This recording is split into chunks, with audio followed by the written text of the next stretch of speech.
57% chance of winning a PGA Tour major, would I be wrong by saying I want to invest in the no on Scottie Scheffler? And that $100 investment would pay back $213 here. Everybody thinks Scottie's going to win. It's like 100 golfers in those fields each and every week, and the major's the best golfers in the world. I'm going against the grain, Joe. Give me the no on Scottie Scheffler. Prediction Markets Edge. Only on SportsGrid.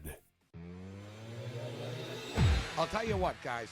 The insider scam is like the best insider scam in the business of, like, in the history of television. They don't know anything until their phone gets the text message in which the deal is done, right? We saw this with Quinn Hughes. We were told, he wants to play with his brothers. He wants to play with his brothers. Now they're saying that he wanted to be traded to Detroit. In other words, just say you don't know. In-game live, only on SportsGrid. Memphis is shopping Ja Morant. Yeah, no kidding. They should have shopped him 2 years ago and got rid of him. The problem is, where does he go? Like, what team is going to sit there and deal with a dude who, A, has not been healthy or reliable both on the court or off the court? Like, who's trading for Ja Morant here, Coach? The Early Line. Only on SportsGrid. Buy or sell. Tua has made his last start for the Dolphins. Feels like Sam went easy on this one. If I could be that crazy guy, was it Jim Cramer? Buy. Yeah, there's no way he's playing for the Dolphins again. After he said that statement, there was no way in hell anyway. But once again, new coach, new GM. I don't know how they're going to do the cap hit. It's massive. Fantasy Sports Today.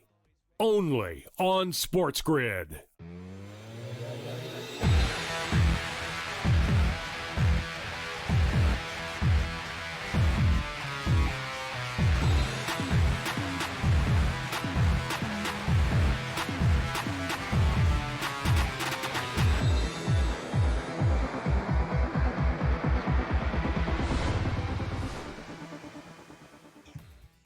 And welcome in. It is in-game live game day on a terrific Tuesday evening. Scott Wetzel and Gabriel Morency for the next 2 glorious hours, right up until 10 p.m. Eastern time, as we are now Monday through Friday. Busy Tuesday. Good news, bad news for Michigan basketball fans. The good news, you got 48 points at halftime. Pretty good, right? What could be bad, Scott? Nebraska's got 50. As Nebraska and Miami of Ohio try to continue their unbeaten streak. We'll follow that tonight in college basketball. Pretty good slate of college basketball games. We got some NBA games, got a full slate of hockey games tonight as well. Do a little prediction market special and our Super Bowl props focus tonight on the quarterback. So we'll have some fun over the next 2 hours. No doubt, hopefully making some money anyway. First up, though, game time. What's betting you off tonight, Gabe? Well, we could go with the Buffalo Bills hiring of Joe Brady. Obviously, a pretty big story for the National Football League today. But Nebraska and Michigan, a big-time matchup, top 5 matchup, unexpected, obviously, with Nebraska. And an interesting storyline coming into this basketball game tonight. Nebraska 20-0. No team has ever been 20-0 and been a double-digit underdog before in the history of betting. So you have something, unique here tonight, and we're sort of finding out why. Now, Michigan are down 2 at the half. It's 50-48. It's a flat-out track meet. Nebraska couldn't miss a 3 in the first half.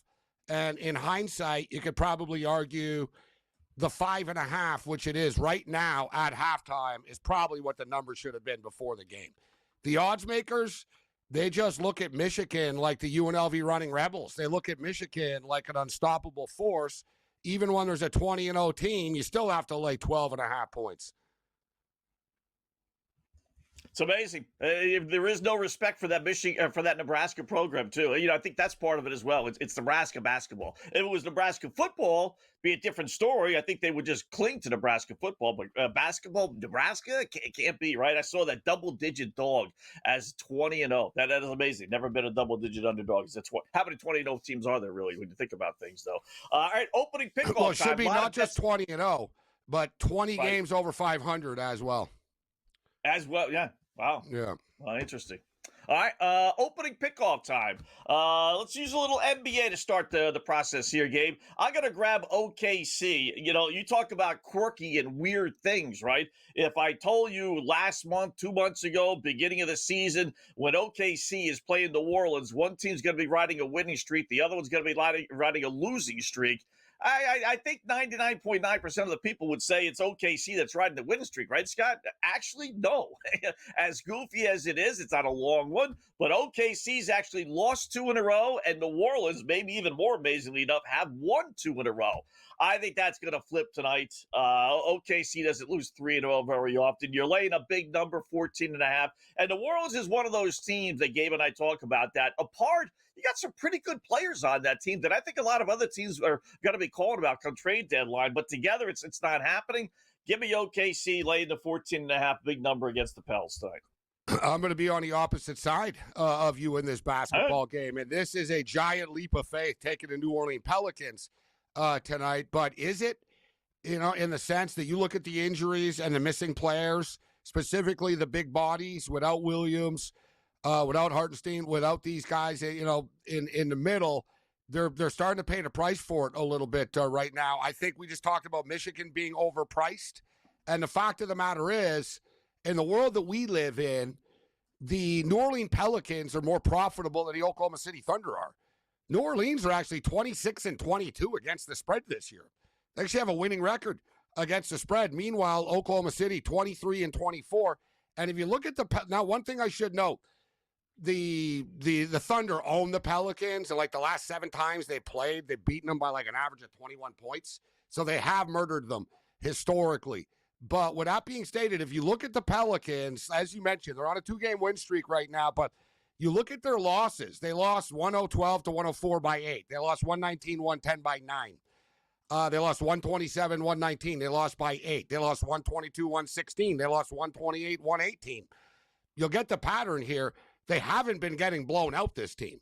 They score points. If you score points in the NBA, you could be a load to deal with because the other team's got to score a ton of points to cover if they're laying a big number. Listen, this is a leap of faith, but give me the Pelicans plus the points. All right.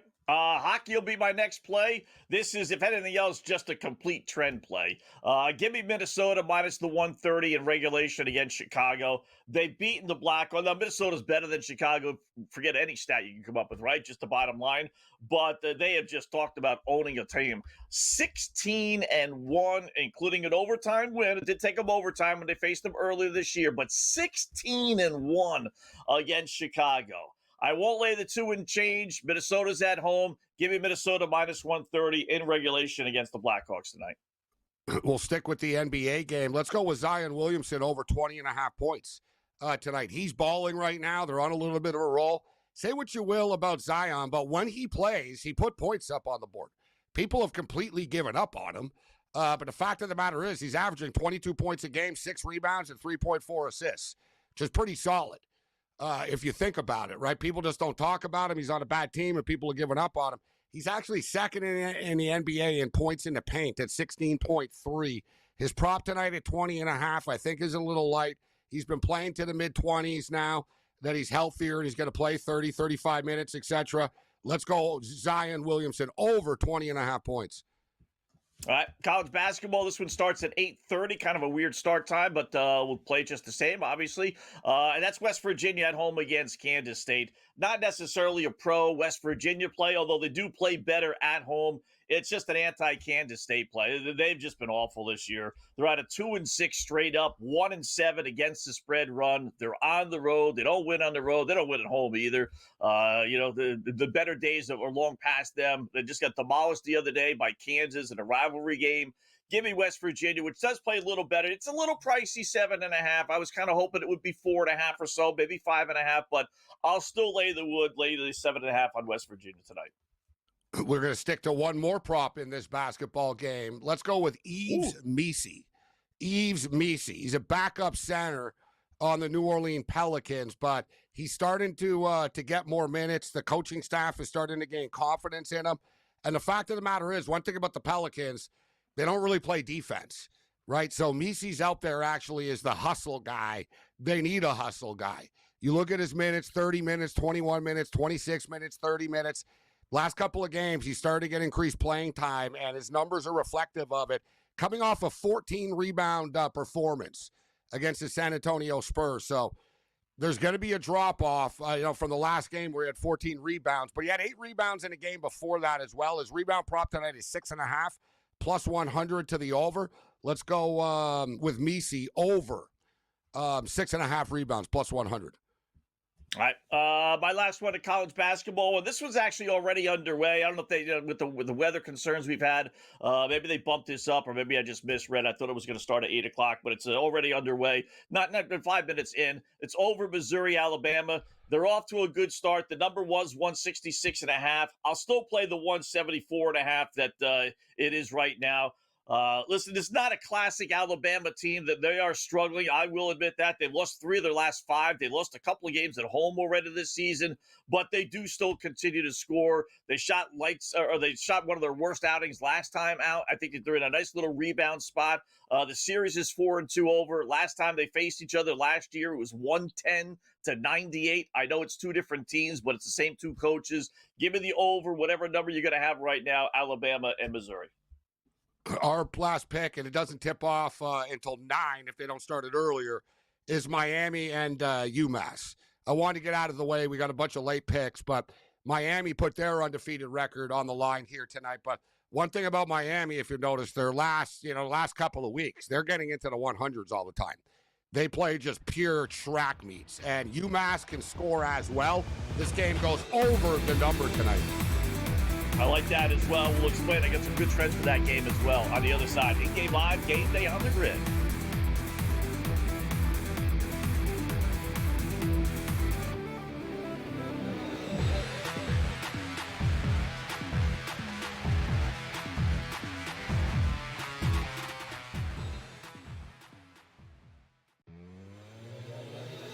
You got to get on a bus. Then you got to get to the hotel, all right? You got to check into your room. You got to go through all this crap.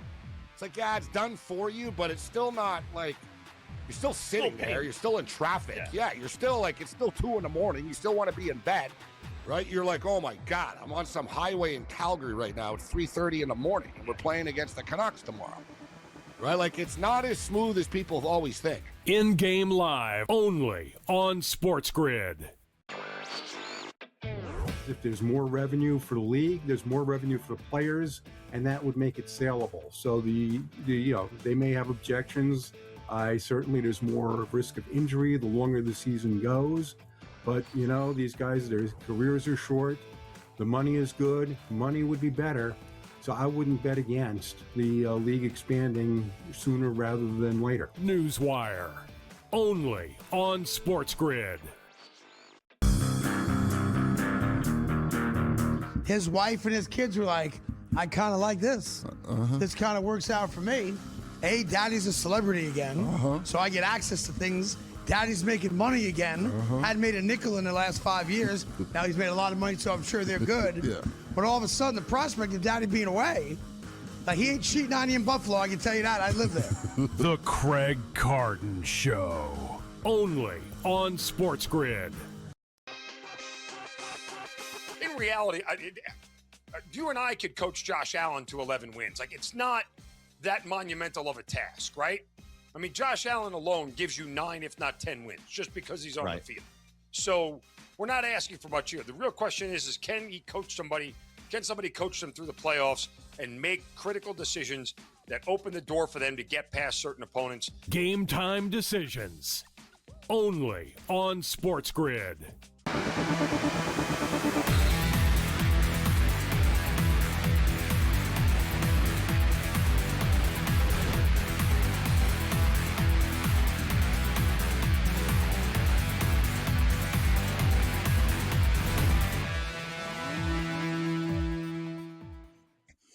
All right, welcome back in Game Live, Game Day here on the grid. Just getting underway. Scott and Gabe, hour number 1 with our opening pickoffs. We've been pretty successful with these things. So just to recap, Gabe and I going opposite. I'll give you mine. OKC laying the 14.5 against New Orleans. I'm going to grab the Wild in regulation, minus 130 against the Blackhawks. West Virginia laying the points against Kansas State. And then in the over in the Alabama-Missouri game, which is already underway. So some good games today to put a couple of shekels on. Gabe, what do you got? Yeah, you know what? Like I said, it's a big leap of faith taking the Pelicans against the Oklahoma City Thunder, but at some point we need to acknowledge that the Thunder are just a little bit overpriced and overvalued at this stage, and the Pelicans are playing good ball right now. So give me the 14.5 with the Pelicans. We're going to go with Zion Williamson over 20.5. What I like about this is they could get blown out, and he could go over 20.5. And Messi, like I said, has been getting playing time as of late because they don't have a lot of rebounders and guys that want to do the dirty things. So he's been getting playing time. He had 14 rebounds in his last game. That was against San Antonio as well. So he had 14 rebounds. He had 8 rebounds in the game before that. It's 6.5 tonight. Oklahoma have been struggling with big men as of late. That's been their weakness. So let's go over 6.5 rebounds with Messi. And we got time for the Miami game, but Miami and UMass, the other big undefeated game tonight. And how about last night? Arizona were up big. Give props to BYU for chipping away and coming back, right? Like, remember, Scott, I talked before the game. I said, BYU lost to UConn. You're not going to kill them for it. Execute. I'm just saying, no, they lost to UConn. They lost to Texas Tech. They looked outclassed. Like, it sort of looked like, there's different levels to this, right? You're not a Final Four level. You're Elite 8 level, Sweet 16, but you're not on Arizona. You're not in that Michigan, Duke, Arizona world. Yet, I think they kind of showed something in the second half that next time they play a big-time game, they'll be ready. Like, the next time there's a gut check game for BYU, I'm going to take them. I thought it was pretty ballsy what they did. But so now you got Miami, Ohio tonight trying to stay undefeated, Scott, and they probably do against UMass, but I think you agree. This game should be just a pure track meet tonight. Right. Got some good over numbers, as far as props are concerned with this game. If you like overs, it does really, maybe sit back and decide who's going to win. But as far as the over-unders are concerned, man, it does scream out over. Not only, and I'll tell you this, not only is Miami 20-0 straight up game, they're 16-4 against the spread. That's not easy to be that good and be that good with the boys in Vegas as well. Impressive. Well, yeah, but, and 12-3 over as well. So, but the last couple of games, you'll notice the collar is starting to tighten a little bit. It's getting hotter in there. They're undefeated. They got a target on their back, and you can tell. Like, you and I followed them. It's been a couple of nights where it's like, dude, remember they were down. Like, they scored a bucket with like a second left to set it to overtime. Penn State, where they survived. They've been, they had another close game the other night. You look at their last couple of games, Miami, Ohio, and teams are getting fired up, and UMass can play. UMass are 13-8 on the season, but UMass's strength is their offense. So they're going to be able to score. But you look at Miami, Ohio, guys, their last game, Kent State, 107-101. It was close. The Buffalo game, 105-102. It was close. Yeah, they routed Central Michigan, but they've had a couple of other close calls. The Akron game, 76-73. There's a target on their back in this conference right now. Yeah. Frank Martin's good head coach. I forget how he landed at UMass. I remember him at South Carolina. He was really good. I don't remember again, but I think he used he had to be at K-State. Kansas State. Yeah, Kansas State. That's where he started. That I remember. That's where he kind of got famous at. Yeah. I don't know. You know what? It was kind of health, but he was kind of a psychopath. Right? Like, he was one of those sort of like, yeah, I know, but like just over the top, like, and they were like, yeah, in the modern era, he's just too much. It's just too aggressive. He's never really had like some really big scandal. Players seem to like him, right? Yeah. He's had a couple always mean in practice type of things, but yeah, like it's clear, like he's not a UMass by choice. I mean, the guy could be, you know what I mean? You don't go from the Big 12 and to the SEC to UMass by choice. So he's at UMass now doing a pretty good job. I honestly, I was going to put them in, we do a little ladder parlay. We drop all the major favorites down to pick them basically. And I was going to do that with Miami, but, you said it. They've been playing some close games. I would not be surprised if they lost this outright. They're getting attention. They were ranked for the first time last Monday. And once you get ranked, and now you get stories, the four-letter networks doing stories on them and everybody else. You get all that attention. And it gets you distracted, and it gets the other teams motivated. So I would not be surprised with an outright UMass win tonight. I really wouldn't. And I do like the point. St. Louis are another one of these teams. Not undefeated St. Louis, right? They got one loss, but another big game tonight for them, right, against George Washington. And they're pretty good. I mean, they're another team, Scott, that, like, when they win, they cover numbers. Like, St. Louis have been drilling teams. Yeah. Best start in school history for St. Louis. As it is with Miami of Ohio. It's like I keep on writing in my notes, best start in school history, best start in Nebraska, best start in school history. Yeah, Nebraska, exactly. So all these goofy teams. So one team that's not their best start in team history is the Toronto Maple Leafs. And they're now losing 3-2 to the Buffalo Sabres tonight. Wow. Like at some point, like just the dagger, if you think about it with the Leafs, like they had that big game last week against the Detroit Red Wings. They needed the points and stuff. They ended up getting a point, but they lost in overtime 2-1. Oh, and don't forget, they lost the Mitch Marner game in Las Vegas. They blew the lead, like the 5-1 lead or whatever the hell they had. They ended up losing 6-5. Yeah. They come back home, they lose to the Red Wings. Then they host Mitch Marner again. They get Mitch Marner in Vegas again. It's like 2-0 Vegas, 20 seconds into the game. Vegas beats them. Then they get Colorado on Sunday. They lose 4-1. Now tonight is Daryl Sittler night. Now, it was 50 years ago tonight that Daryl Sittler had 10 points in a game for the Toronto Maple Leafs. 10 points. Right. Yeah, 10 points. That's fifth. So here's another one of your ceremony nights tonight, Scott. I remember that Angles story, play a lot in hockey. So he's being honored tonight. They're honoring the 50, and the game started a little late and all that. He's there. They found his jersey that he wore that night and whatever. They're making, because the Leafs don't have a lot to celebrate. So they're celebrating this 50th anniversary of McDonald scoring Daryl Sittler scoring the 10 goals, 10 points. But they're losing 3-2 to the Sabres now. Like this, they're just getting buried. Like their fans pay $600 to watch them lose constantly. You think about the big-time teams right now, if the playoffs started today, would not be in. Your defending champs, Austin, Toronto, the Rangers, Washington, some big-time cities and teams. Amazing. I have more coming up.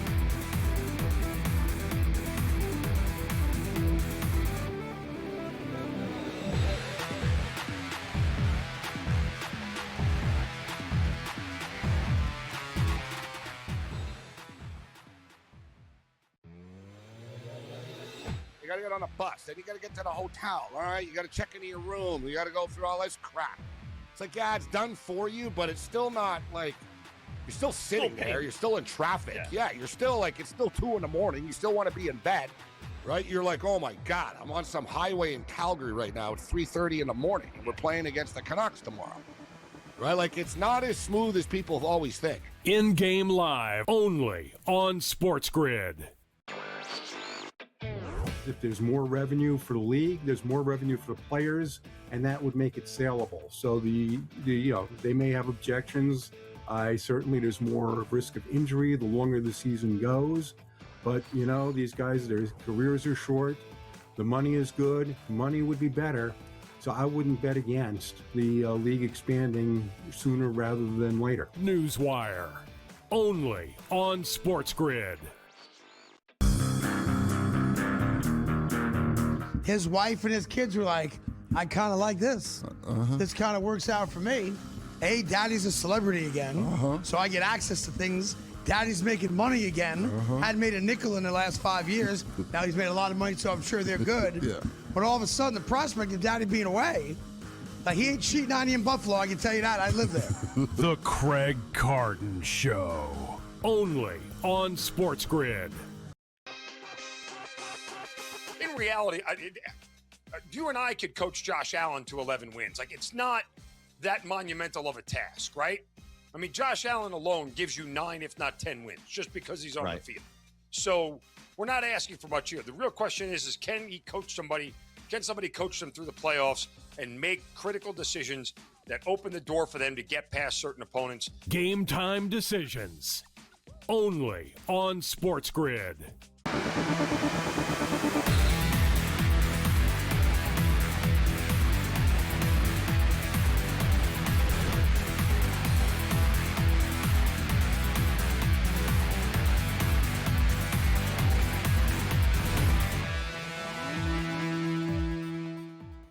All right, welcome back in Game Live. Game Day here on the grid. Hour number 1, Scott and Gabe. We got college basketball, good slate, little NBA, little hockey. How about a little poly market, prediction market play as well?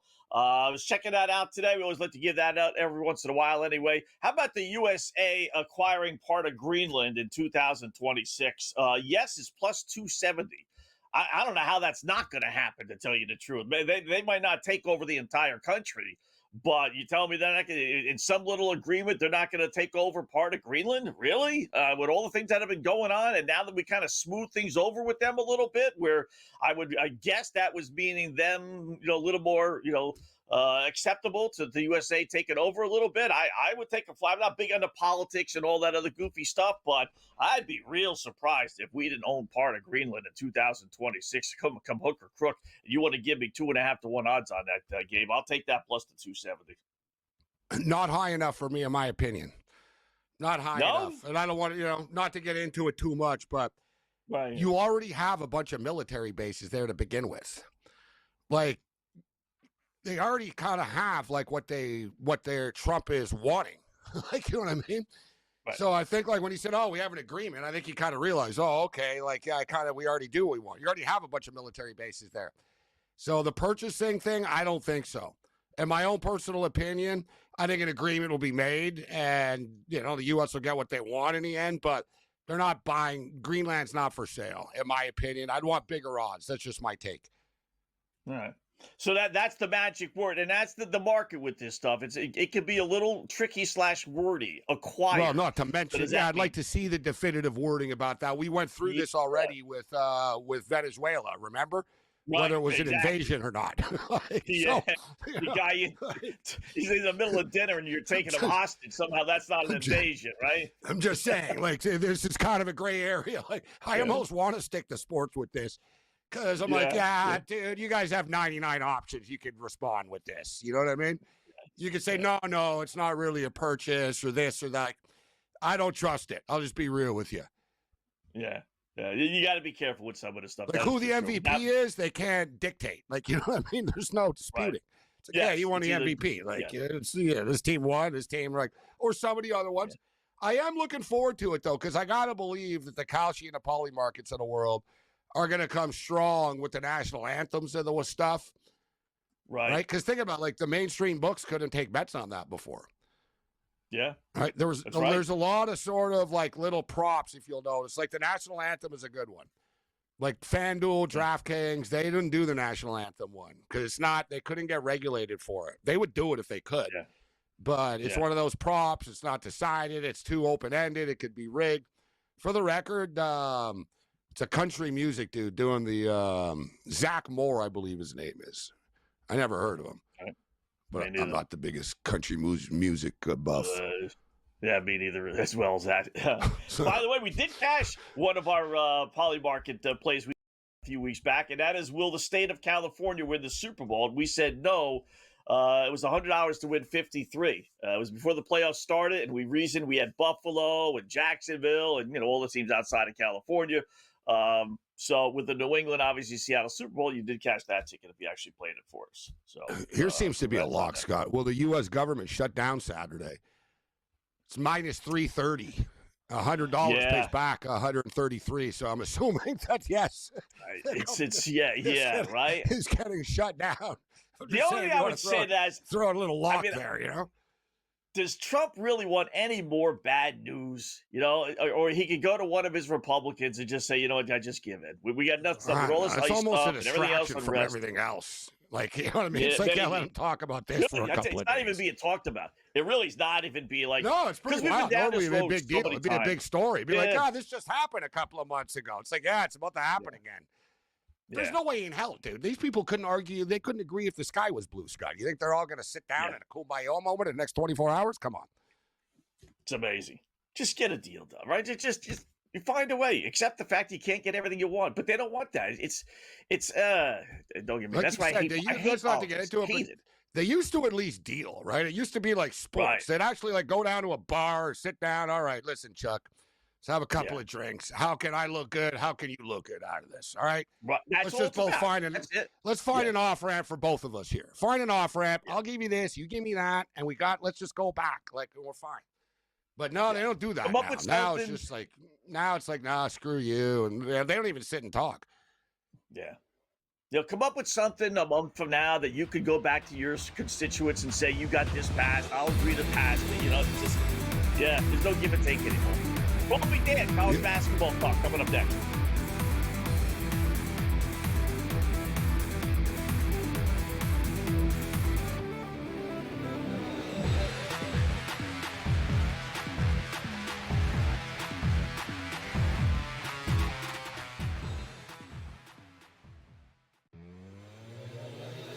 You got to get on a bus. Then you got to get to the hotel. All right, you got to check into your room. You got to go through all this crap. It's like, yeah, it's done for you, but it's still not like you're still sitting there. You're still in traffic. Yeah, you're still like it's still 2 a.m. You still want to be in bed, right? You're like, oh my God, I'm on some highway in Calgary right now. It's 3:30 in the morning, and we're playing against the Canucks tomorrow. Right? Like, it's not as smooth as people always think. In-game live, only on SportsGrid. If there's more revenue for the league, there's more revenue for the players, and that would make it saleable. So they may have objections. Certainly there's more risk of injury the longer the season goes. But, these guys, their careers are short. The money is good. Money would be better. So I wouldn't bet against the league expanding sooner rather than later. Newswire, only on SportsGrid. His wife and his kids were like, I kind of like this. This kind of works out for me.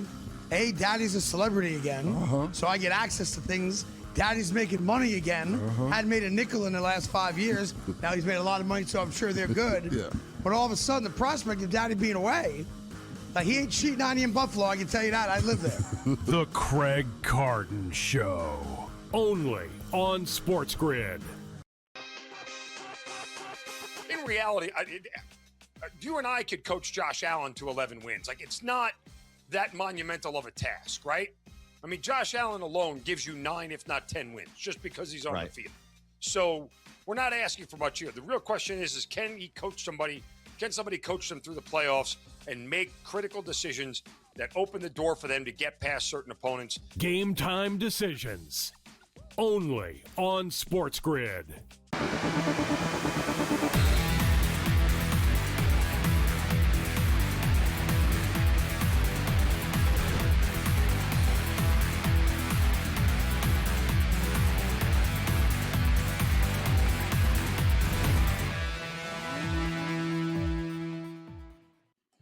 All right, welcome back in Game Live, Game Day on the Grid. Halfway through hour number 1. Big slate of college basketball, including 2 undefeated teams putting their records on the line. One is already underway. Another one will start in about a half hour or so.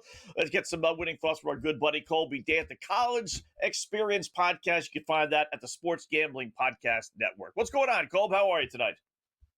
I am great, especially if these some of these wagers can hold. But doing good. I'm on Rutgers as they look like they're going to get out of Piscataway after that article about them like $300 million in debt or whatever it was, $170 million in debt. Yeah. $500 million, $500 million in debt. Man. How's that you guys, possible, like, by maybe the way? you shouldn't be in the Big Ten. Like, just say, like, okay, listen, we tried. We can't afford to hang with the big boys. Because even with the checks they get, they can't afford to keep up. And they're not winning, and they're never going to win. Right? Are they really going to turn Indiana overnight unless they're hiring Signetti tomorrow? You know what I'm saying? Like, Seattle seemingly can get them to 5 or 6. Like, when do you regroup and say, all right, we got to change things? After $100 million in debt, $200 million in debt, $300 million, don't you stop doing whatever you're doing? Whatever you're allowed to get out of the Big Ten without them suing you. You know Wait, but the Big Ten is about to do another TV deal. 2036, to be honest. Just for the record, I'll throw it out there. I know this because Michigan threatened to leave the Big Ten and said, yeah, you piss us off, we'll leave in 2036. Personally. Yeah, I remember. You know the story exactly. Yeah. But hold on. I just don't understand it because you're in the AAC / Big East before this, right? But you were doing well. You were going to bowl games. Yeah. You were doing well. You had a path to the playoffs. Like, why screw it up for a couple of bucks? Well, how are they broke? You lost money. Like, how are they broke? It's like I said. Yeah. You get a gigantic check now because TV that just jumped way up. Now I knew you. Where's the money gone? Is a good question. It's a very Jersey question, isn't it? Like, where's the money? Yeah, it's true. Yeah. You know what I mean? Scott, you're a resident. Yes, where's the money? Yeah. Like, and Rutgers is a state school, right? Like, I think people should be asking, where's all this money going? Like, yeah, we might not win, but the Big Ten are cutting us some pretty big checks. Well, that's what I'm saying. Like, it should be. UCLA has the same problem, by the way, and I don't understand how they handle their money, especially from a university that's supposed to be teaching kids about how to handle money. But it just doesn't make sense. It just doesn't make sense. Like, the fact you're in the Big Ten now. Sorry, Colby, I the same thing. I was like, this is a real bad look for the Rutgers finance classes in school. Yeah. We'll take finance and business at Rutgers, where we're losing $500 million in the most successful conference in America. The only thing I can think of is this, and I haven't done a deep dive on this, but I did read the article, and I know they quickly tried to throw money into their facilities, which unfortunately for them, I think the world was changing. The colleges aren't throwing as much money into the facilities, and they did because they knew that they're gonna have to pay players. But okay, you can get yourself out of that over the years, but what do they have a bunch of other sports? Because that's the only thing I can think of that's getting them in the red so much. Like rowing teams, like archery teams, bowling team. Like if you have to send those guys on the road nonstop within the Big Ten, I could see that being a bad investment. But why not just? They should focus on basketball. Personally, I should just say, focus. You can't. It's harder to win at football. Put the money into basketball and at least get some players. But look, they had two top 10 draft picks, guys. They literally had two top 10 players on the team last year, and they sucked. It was their approach, though, because they're trying to do the Calipari thing. The sport has changed. You go get the older teams. You go get the older players. That's the teams that are winning in March. I think Duke is kind of the outlier last year. Since COVID, show me the young teams that have been to the Final Four. I think it's just Duke. I can't think of any other team that was an incredibly young team that went to the Final Four. And then in football, I actually think in baseball too, which I know it's Big Ten baseball, but New Jersey's kind of an underrated state for talent. That's why Penn State gets a lot of their guys from. Yeah, they don't stay. They don't stay. That's what I'm saying. They got to find a coach that can do that. If Indiana can win the national championship, Rutgers can be a lot better because their in-state talent's actually good. It's almost like Bishop Gorman and UNLV, right? Where it's an elite program, but the kids don't play for UNLV after they leave. Don Bosco, same thing. It's not like any kid's jersey dream to play for Rutgers. They're like, no, I got recruited by Michigan or Penn State. What's like I don't know if it's number one, but if Colby, Gabe, you would know as soon as I give you the name. What's like one of the main high school institutions that is a feeder program to college? It's Blairstown Academy. That's right there in Rutgers, or right there in New Jersey. So you got 5,000 kids that are all Division I prospects, all playing this goofy prep school, and none of them end up going to the number one school in New Jersey. If you put me as president, that's the first thing we're doing. We're saying, hey, this is a new day and age. We're not investing anymore in or AD, whatever. We're not investing anymore in facilities, right? Indiana just won the national championship in football. We have talent right here. If we got to get a new football coach, you're going to get a new football coach. But this is a new world. College football has never been like this. We can actually win here. Basketball, too. You're right by New York City. What are we doing here? You know how many great basketball players come from New York City? It's a new day and age. It really isn't near New York City, and I think kids know that. You know what I mean? Yeah. Let's be real. The campus is in the middle of nowhere. The stadium's in the middle of nowhere. It's hell on earth. They've done well enough. They've really done, for New Jersey standards, having grown up in Jersey and everything. Football-wise, right now is like, you know what? Okay, they're not 2-9 anymore, 2-10. They're actually 500. They're going to a bowl. They're never, ever going to compete for a national championship unless something crazy happens. But I think they can actually live with 6-6 football. It's everything else. And you're not going to go to a 6-6 Rutgers team. I mean, the only time you're really going to capture anyone's imagination around here. So if you're going 6-6 and you're losing money, then it's a problem. Yeah, I think they can go 10-2 and lose money. I still don't think people will go to those games. It would have to be like in Indiana for people to really in this area be captivated by Rutgers football. And by the way, Sparty just sent that thing into overtime. Overtime. Yeah, I saw that. I saw you were singing their praises. And Michigan down 68-64. There's a 3 in the air here. Man, they shoot just too many threes, this team. But we got a close one. We'll see. So 70-65 right now with 5.5 left. 70-65. On the Michigan game, I took Nebraska just because I thought. Yeah, I just thought the points were large. I did get some news that I guess the team's got a little bit of the flu after I bet it, but I just thought Michigan over the past 2 weeks They're still really good, but I just thought they weren't as dominant as the rest of the season. So I thought Nebraska has been battle tested. They went to Illinois and won. So I just thought, man, it's a big number. I kind of thought Michigan would win the game, but I think Nebraska just would stay in front of that number of 11.5. So yeah, I went in on the Cornhuskers. Let me ask you real quickly. Right now, Nebraska is 22-1. They win tonight. What do you think the number will be tomorrow to win it all 22-1? I mean, it's going to be. I was going to say 15, right? Especially you win in Ann Arbor and at Illinois. Those would probably, based on what Illinois beating Purdue the other day, you would have to say those are the two teams to beat now in the Big Ten, and they've won at both places. Maybe Sparty. Maybe Sparty. Indiana. Yeah. It would be Indiana football all over again if Nebraska won the championship in basketball. And I don't want to say somehow even more improbable, but somehow it's even more improbable. like, you know what I mean? Yeah. To me, it is. Like, it really is. Like, yeah, you could go in football. You know what I mean? Like basketball, it's like no way in hell Nebraska can win. No way in hell. Like, you know what I mean? Yeah. We've got to recalibrate. Right? Historically, 2 football schools. Yeah. So, yeah. I mean, we got to recalibrate our brains to this day and age of college sports. I really believe that. Yeah, it's amazing. Not everybody can be Michigan, Colby, that's good at everything. Number 1 in hockey. There you go. Basketball right there. 9 weeks in a row, Michigan's been number 1 in men's ice hockey, actually. Been a dominant run so far.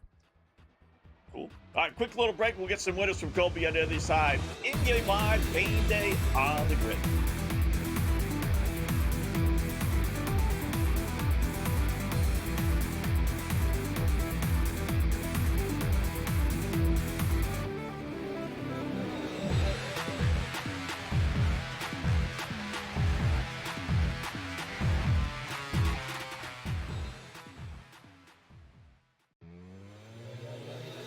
You got to get on a bus. Then you got to get to the hotel. All right. You got to check into your room. You got to go through all this crap.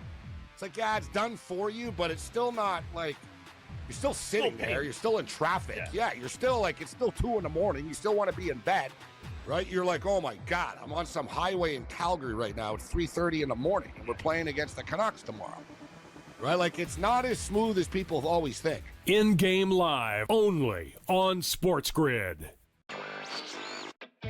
If there's more revenue for the league, there's more revenue for the players, and that would make it saleable. So they may have objections. Certainly there's more risk of injury the longer the season goes. But these guys, their careers are short. The money is good. Money would be better. So I wouldn't bet against the league expanding sooner rather than later. Newswire only on SportsGrid.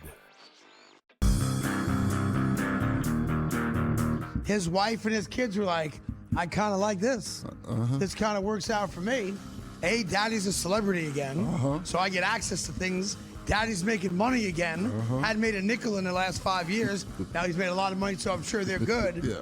But all of a sudden, the prospect of Daddy being away, like he ain't cheating on you in Buffalo, I can tell you that. I live there. The Craig Carton Show. Only on SportsGrid. In reality, you and I could coach Josh Allen to 11 wins. Like, it's not that monumental of a task, right? I mean, Josh Allen alone gives you 9, if not 10 wins, just because he's on the field. So we're not asking for much here. The real question is can he coach somebody? Can somebody coach them through the playoffs and make critical decisions that open the door for them to get past certain opponents? Game time decisions. Only on SportsGrid.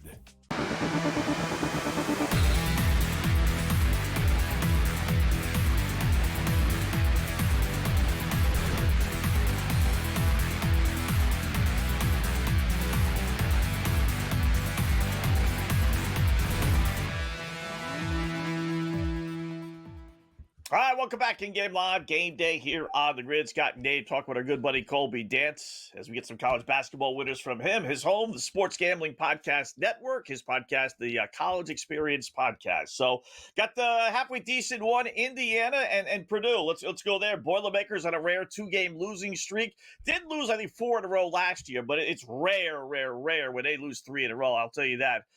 Under Matt Painter. They're laying 5.5, 6, depending on where you do your shopping. Colby, what do you like in that one? Yeah, I'm all over Purdue here. All right. I mean, look, that game against Illinois, I lost a substantial amount of money on, but they were in control for a lot of that, and then Illinois just made a crazy run. So I think that kid went off for like 46 or whatever, right? Yeah, unbelievable. Points. Yeah. So I think it's a get right spot. What's the spot. kid's name? Walder or whatever. Yeah, Walder. And then the fact that, to me, Indiana, it's just not. They're not there yet. They had their run in football. DeVries, I think, is a decent hire. He'll get the program going. But if you've watched them this season, to me, they don't have a lot of firepower to me. And I think you got a veteran team in Purdue to come in there. Obviously, gigantic game. They know it. Painter knows it as someone that grew up in the state. I like Purdue to choke them out there essentially in Assembly Hall. The crowd will be insane though, and I'm sure I was even thinking I don't know this, but are they introducing the national championship there? Because that is a little scary if that is going on. But I do think, I just think Purdue though is such a veteran team, and this game means so much. And the way Indiana's beat them in football and everything, they know that basketball we have to handle our own here. I'm all over the Boilermakers too, and they're a much better team on paper this year. I give Indiana a year or two, but I just think Purdue's a lot better. So I love this spot, actually. One of my favorite plays of the day. I don't know, Colby, if you're in on this, but guys, this one snuck up on us because we've been talking a lot about the Senior Bowl. At least I have on my podcast and breaking it down from a draft perspective and all that. But this game kind of crept up on us tonight. The Shrine game, the Shrine Bowl. We're at halftime right now. East versus West. I'm on the West money line, just basically a pick 'em, and I'm on under 36.5 in this game. So, you know what? Barrett Morton and Cade Klubnik are the quarterbacks for Team East. Okay. So you figure, people would see, look at those big names and stuff, but I don't like those guys. In these all-star games, and on the other team, you got that Gronowski guy from North Dakota State. Who's he from? I like him. Exactly, Colby. South Dakota State. Yeah, South Dakota State, excuse me, exactly. So you got a grinder that can make plays. In these all-star games, guys, you don't want the drop-back quarterback. Stuff breaks down. The defensive lines blow it up quickly and stuff. You want quarterbacks that can sort of scramble and think fast and stuff, not these Morton and Klubnik types. Right? So to me, I was like, I saw the big name quarterbacks. I was like, they're going to lose. That's the wrong side. Oh, especially when you let an FCS kid, right? Especially when you let an FCS kid into the mix. Up. Yeah, it's like Texas Tech didn't recruit me. Clemson didn't recruit me. Let's go. So I love the angle. I love. Where did you get that number, by the way? I bet Bet365. Yeah. Do they have this live right now? Bet365 has live in-game betting on and stuff. Yeah. Nope. I got to jump in on this. This. I'm impressed. I'm impressed, brother. Miami we're ready for the Senior tonight? Bowl. yeah. Senior Bowls usually get a little more pub, but Hula Bowl, Senior Bowl, East-West Shrine. Monday, the Tuesday night, it's kind of a weird time. Tuesday night. It was weird. It threw me off. I thought it was later in the week. I'm not going to lie to you. I thought it was Thursday night. Do it on Saturday or Sunday when I thought in the between Senior the Super Bowl Bowl, was right? Saturday and the Shrine was like Thursday. That's what I was thinking in my head. So I saw it right as it was kicking off, guys. I'm like, football? What the hell, football? Yeah. And I just saw it. They didn't even say what game it was, Colby and Scott. It just says East versus West.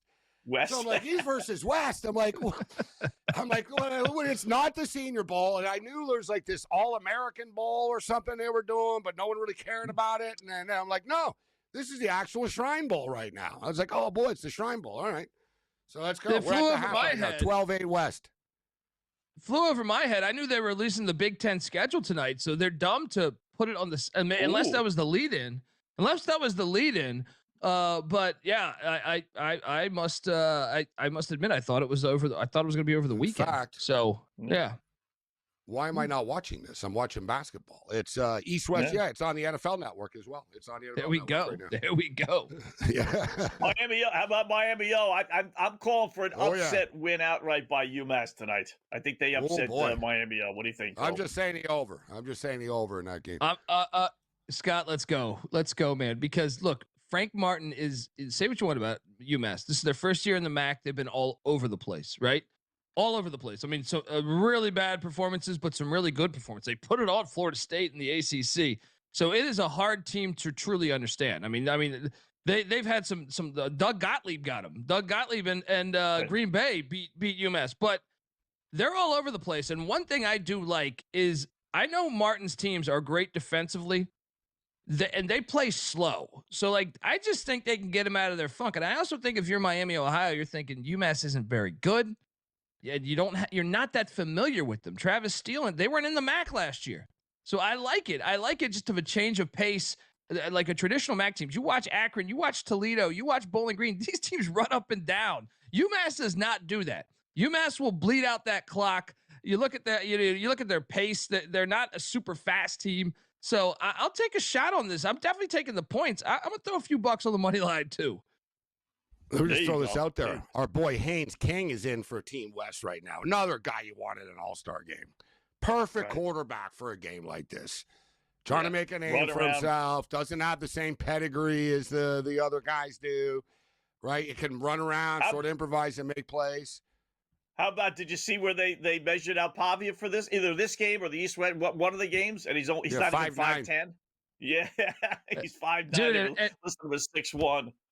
That's what I'm saying. Like, that's what I love is when they cook the books. You go to the team website for all these guys, 6'2", 6'1". They're always lying. Colleges, they're always lying. I mean, honestly, it's like you ever like research the presidents back in the day? Days, the famous thing, Auburn, Charles Barkley was listed at 6'8". He's really 6'6". When he got to the NBA, it's like about 2 inches. Go look at the president. The mankind's heights were all short. And back in the day, they pumped those presidents' heights up. Yeah, mankind the wrestler. Colleges are worse than wrestling. When they go 500 pounds, it's like the guy's 250. 500 pounds. You can tell he's not 500 pounds. Weighing 480 pounds.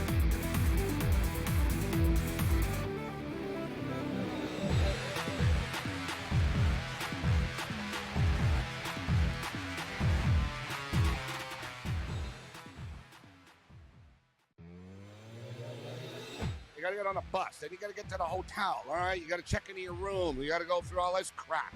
It's like, yeah, it's done for you, but it's still not like, you're still sitting there. You're still in traffic. Yeah, you're still like, it's still 2 a.m. You still want to be in bed, right? You're like, oh my God, I'm on some highway in Calgary right now. It's 3:30 in the morning, and we're playing against the Canucks tomorrow, right? Like, it's not as smooth as people always think. In-game live, only on SportsGrid.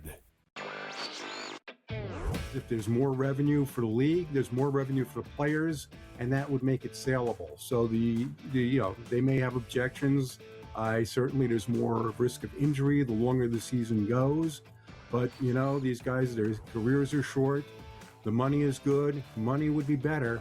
So I wouldn't bet against the league expanding sooner rather than later. Newswire, only on SportsGrid. His wife and his kids were like, I kind of like this. This kind of works out for me. Hey, daddy's a celebrity again, so I get access to things. Daddy's making money again. Hadn't made a nickel in the last 5 years. Now he's made a lot of money, so I'm sure they're good. But all of a sudden, the prospect of daddy being away, like he ain't cheating on you in Buffalo, I can tell you that. I live there. The Craig Carton Show, only on SportsGrid. In reality, you and I could coach Josh Allen to 11 wins. Like, it's not that monumental of a task, right? I mean, Josh Allen alone gives you 9, if not 10 wins, just because he's on the field. So we're not asking for much here. The real question is can he coach somebody?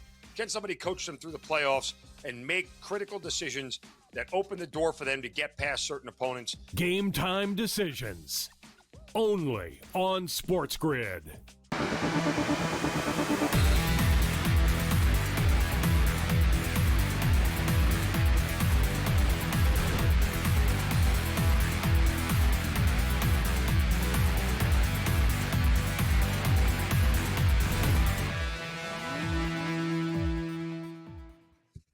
All right, welcome back in-game live. Game day here on the grid. Thanks again, Colby Dent joining us. You check out his work at the Sports Gambling Podcast Network, and his podcast is called the College Experience Podcast. I always enjoy talking with Colby. Good slate of college basketball. How are your Wolverines doing? Going down to the wire. They made a nice little run there, didn't they? Against Nebraska? It really is coming.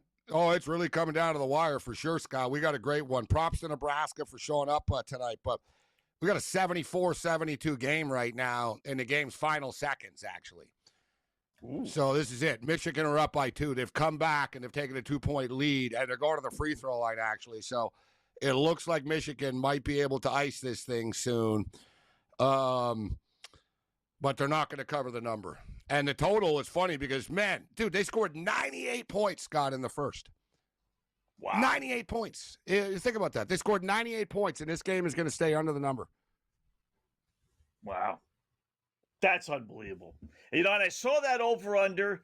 It was in the one. It wasn't even 160, right? 157.5 or so. Like when I saw it, and it's like, boy, how are they not going to get to 160, 65? And then I started looking into some of the stats and the trends and the unders. Yeah, Colts at 156.5. Dude, they scored 98. It was 50-48. The second half, Michigan have outscored them 27-22. Wow. They haven't even cracked 50 points. They haven't even cracked 50 points combined. Combined. I mean, how's Nebraska score 50 in the first, 22 in the second only? I mean, we always say there really aren't adjustments made, but, riot acts are made, though. When coaches yelling and screaming about how you gave up 50 clearly a Michigan defensive thing at the half where May must have just freaked out. We gave up 50 points. It's too much. Like, at some point, that there had to be a talk about this. This can't go on. We can't be giving up this many points. Yeah. Wow. That'd be a tough loss for Nebraska. You had them. I mean, you had them dead to rights second half.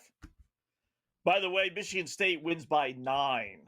So you did get Colby did get the cover, but you had to kind of sweat it out a little bit. There was like 20 seconds left. Yeah. But at least they covered, yeah. But they had a chance to win the game outright, send their fans home happy after the bad news of being down $500 million. Yeah. I mean, they're up. I still don't get that. I really don't. Like, unless they're trying for some reason to make it like they're losing money. I'd like to see their faulty accounting behind the Scott. scenes. Yeah, how much is the school president making? And I'm just saying, dig down deep, and I'm sure you're going to find some lawsuits, payoffs. Just saying. There were a couple of scandals about Rutgers that never hit the news like I thought it was. Right. Like, I'm just saying, like, players. Like, there's a whole, like, if you want to get that down to you've made no money or lose money, you could really, like, Well, I don't believe any of these schools. Yeah. I don't think any of these when they talk about, we can't afford the volleyball or we can't afford the rowing team anymore. Maybe that's like, but you can afford $48 million for, like, a weight room, right? Come on. Yeah. Don't, like, you know what I mean? We're building 50 new luxury suites in our stadium holds 118. No, we can't afford to send 6 kids on the road on a bus. No, that's breaking the bank. Like, they blame those like, that's the problem. Think about the money they spend buying to play coaches out. Yeah. You know what I mean? Like, like you're going to pay the guy $54 million not to be here, but then we're going to screw over like the softball team. You know what I mean? Like, that's what they do. Crazy. Arkansas is leading Oklahoma by 2 final seconds, 81-79. That Oklahoma team is not good this year. Not good at all. UConn is stretching it out a little bit. It was a 1-point game a moment ago against Providence, but they've upped it to 7, 53-46 early second half. So that's Providence is one of those rivalry type games. Providence hate UConn, right? Definitely. So they sort of get up for it. They're neighbors. Yeah, that's a big time rivalry. There's actually some decent one. UConn, Seton Hall now with the Hurley stuff. Providence in Connecticut is always a big one. You throw Boston College in there. Yeah, that little area is like a halfway decent. Just like outside of UConn, though, none of those teams really kind of like are any good. I played the over in Alabama. We got that 42-29. Yeah. See, this Alabama team, the over-run is 157. It's not like last year in the last couple of years where they were just scoring 110 points. They're a little better defensively. They're better defensively, and they don't shoot as well. Like, they don't shoot as well as they used to. Like, they take the most threes. They bomb threes all the time, but they don't go in all the time. Like, it's one of those type of deals. They're not as good shooting team as they used to be. St. Louis down 10 at the half. There's a betting opportunity.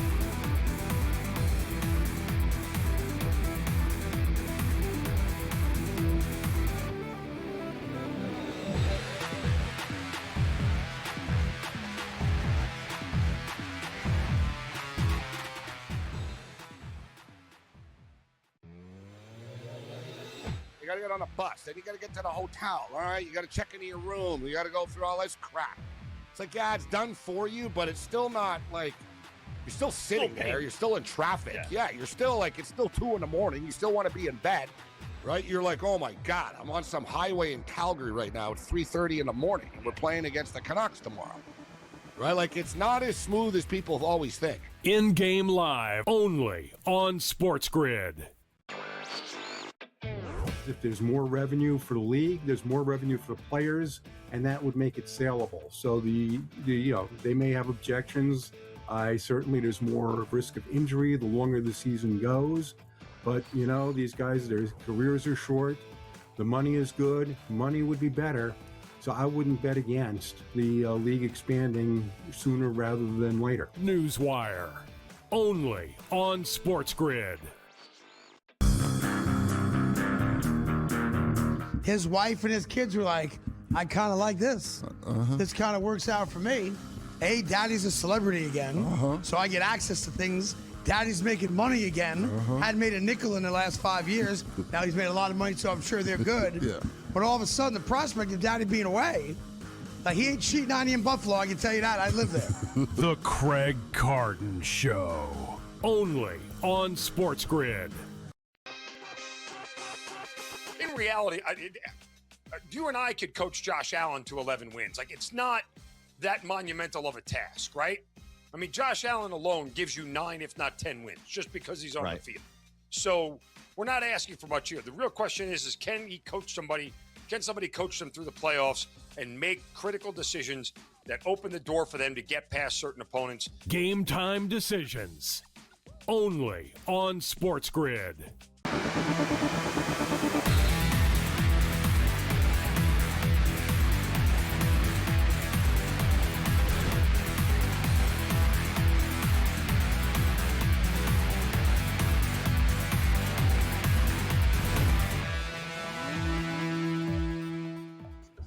All right, welcome back. It is in-game live game day here on the grid. Hour number 2 of our 2-hour extravaganza. We got George Kurtz, SportsGrid host, coming up in about a half hour. We'll do some hockey, a little NFL preview with him.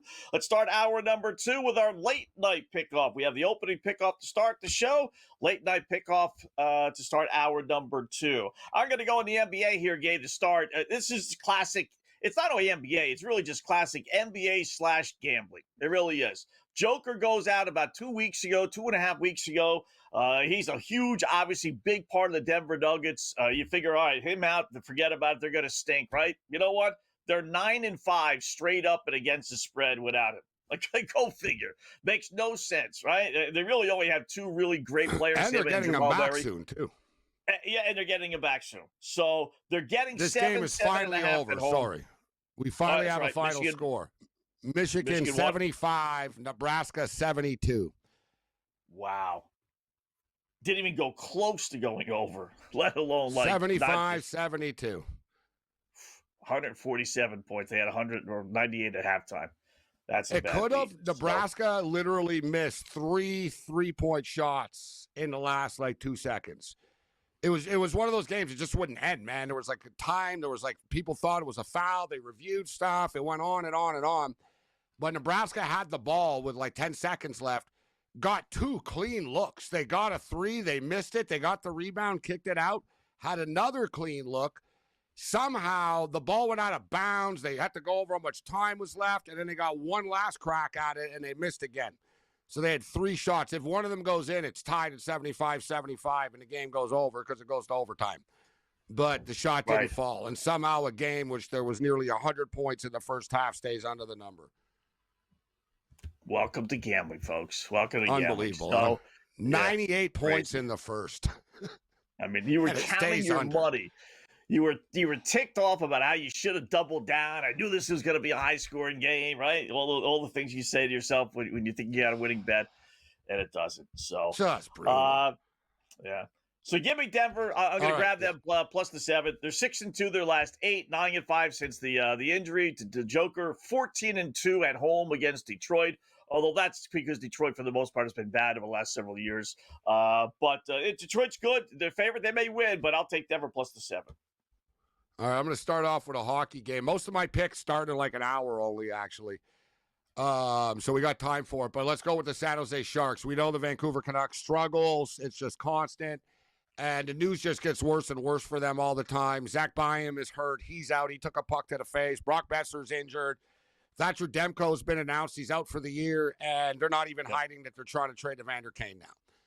In fact, they told Evander Kane's agent, yeah, you do it. Like, what team you want to go, whatever. If you know, because Evander's been around long enough. He's got, like, trade power and stuff. So they basically said, whatever deal works best for us for Evander Kane. So Vancouver, just a train wreck right now. Complete disaster, although it's good for them because they're the worst team in the league and are going to get the number one pick in the draft. But with that being stated, you got Macklin Celebrini and the Sharks. He's from Vancouver. Bad spot tonight for the Vancouver Canucks. San Jose beats them. I'm surprised it's not more than minus 125.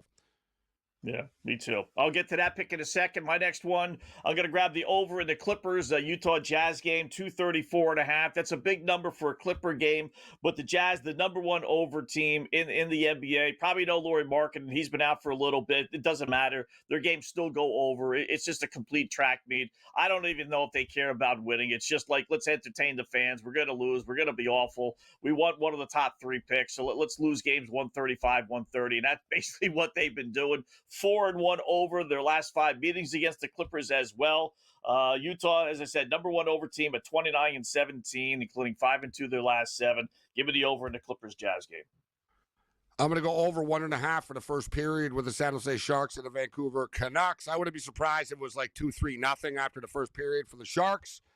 But between the two of them, they should be able to get to 2 goals in the first period. We're 1-2 so far playing first period overs tonight. So we're going to look to even it up tonight on the way out with this one. Over 1.5 goals in the first period. San Jose Sharks and the Vancouver Canucks.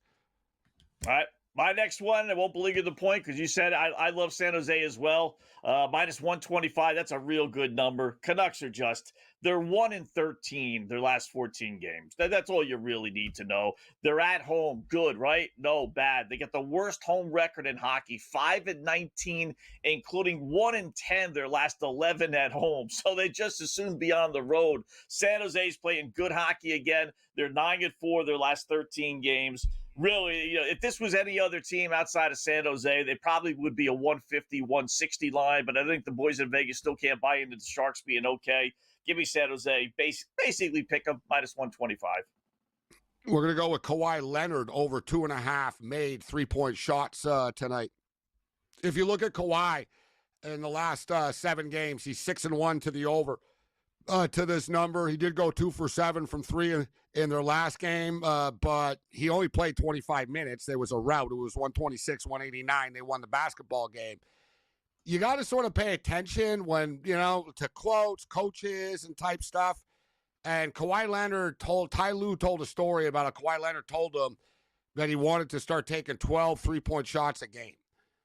And Tyronn Lue said, go ahead and do it if you want to, basically, but I don't think you'll do it. It's too, it's not in you to take that many. And Kawhi joked and said, all right, maybe not 12. But if you look, he's been checking in 7, 7, 11, 9, 7, 7, 8, 8, 16, 9. Kawhi Leonard has made a conscious effort to start to shoot the 3 ball more. The Clippers need points in bunches, and he's pretty good at doing it as well. And, oh, yeah, by the way, the Utah Jazz are freaking terrible defensively and don't, defend anybody. So Kawhi's probably going to hit 4 or 5 threes tonight. Over 2.5 for Kawhi. All right. Last one, college basketball. We've been talking about it. I'm going to grab the over in the Miami UMass game. UMass obviously is a decent team, 13-8. Obviously, Miami is a terrific team, but what's getting lost in the shuffle, they're also a 12-3 over club. They scored 100 points their last 3 games heading into this game. They've scored 100 points 7 times already this season out of 20. It's not quite half, but it's over a third of their games. They're putting 100 points on the board. They shot over 50% from the floor 16 of their 20 games. I mean, think about it. That is so hard to do, and they've done it basically every single game. And then you throw in UMass is 6-2 over their last 8 games as well. So, listen, nothing's a lock, obviously, but I do like the over 164.5 UMass and Miami. Our last pick will be an over of a college basketball game, and there's a bunch of West Coast games tonight, and I'll probably get in on more than just this one actually.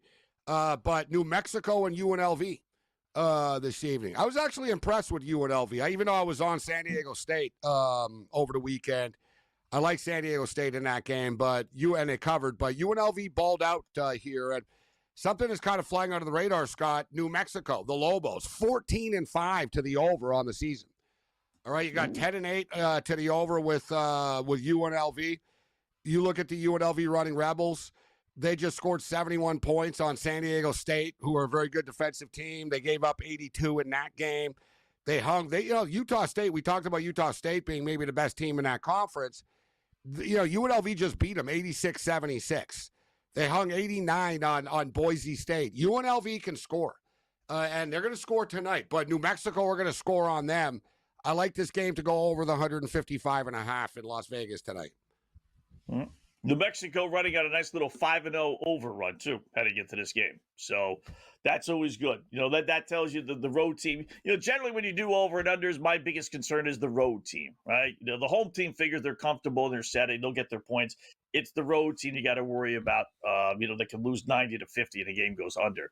But that tells you with New Mexico, 5-0 overrun, that they've been scoring some points. So not bad. I got a couple of DGen specials later on that we'll get to as well. But Denver over Clippers, San Jose, and then over in that UMass game. All right, quick little break. We'll come back, maybe check out a little Super Bowl props, and then we'll check the NBA and the hockey lines we haven't seen since we started. We'll do that next.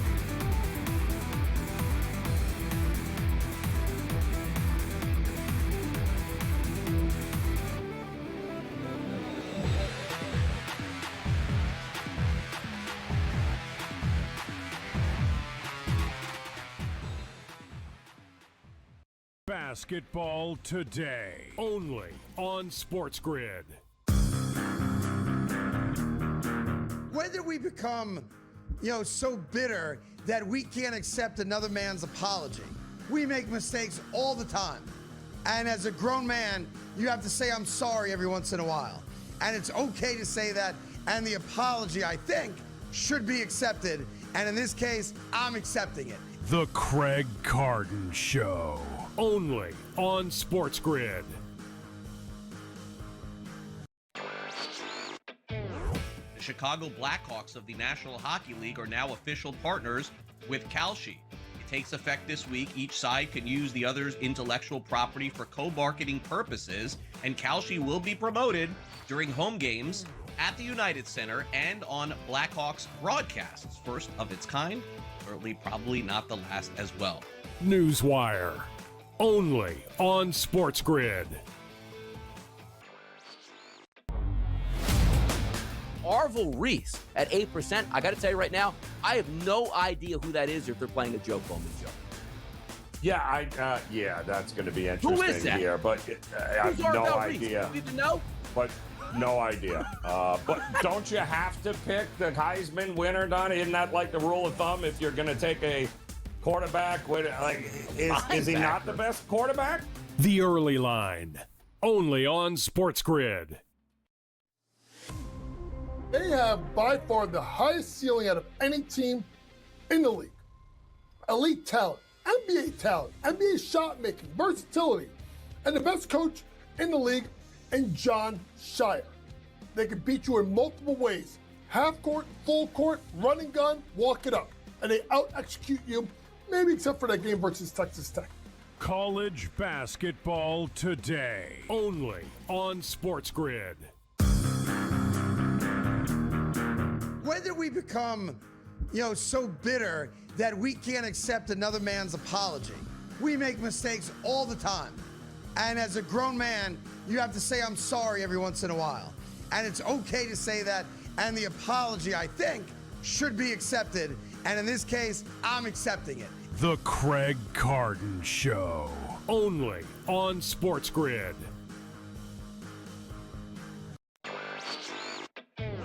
The Chicago Blackhawks of the National Hockey League are now official partners with Kalshi.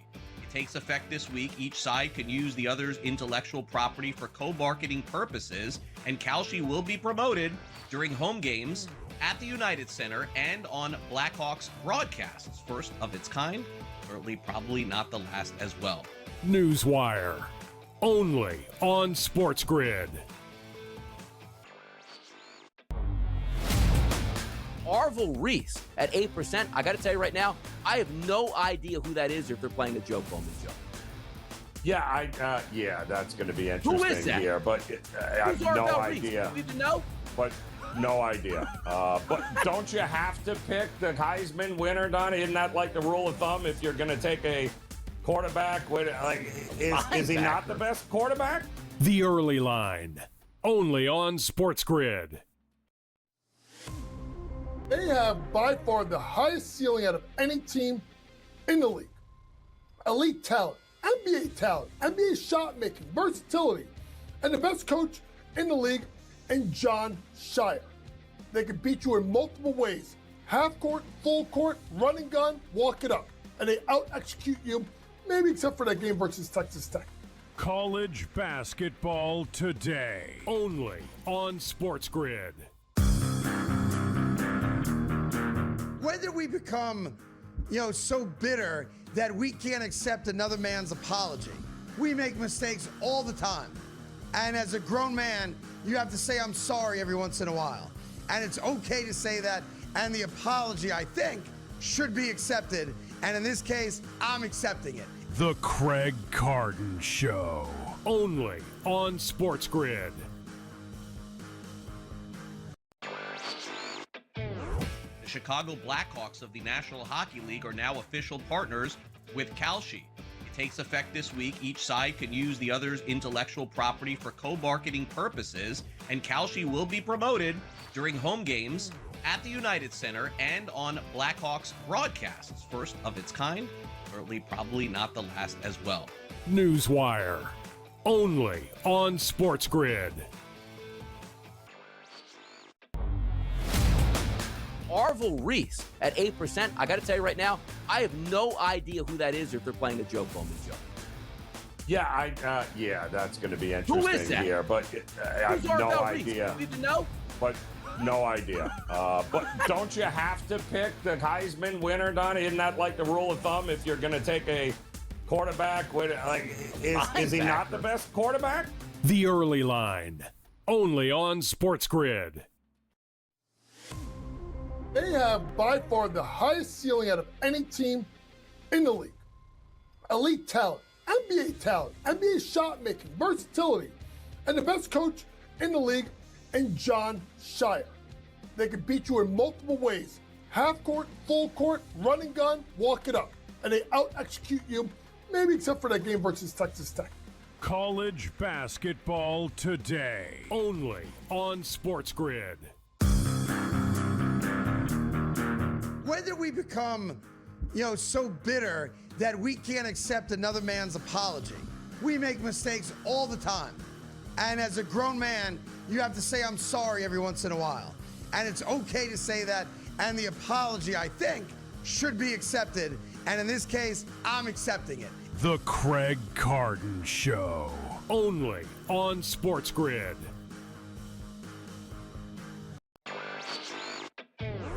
The Chicago Blackhawks of the National Hockey League are now official partners with Kalshi. It takes effect this week. Each side can use the other's intellectual property for co-marketing purposes, and Kalshi will be promoted during home games at the United Center and on Blackhawks broadcasts. First of its kind, certainly probably not the last as well.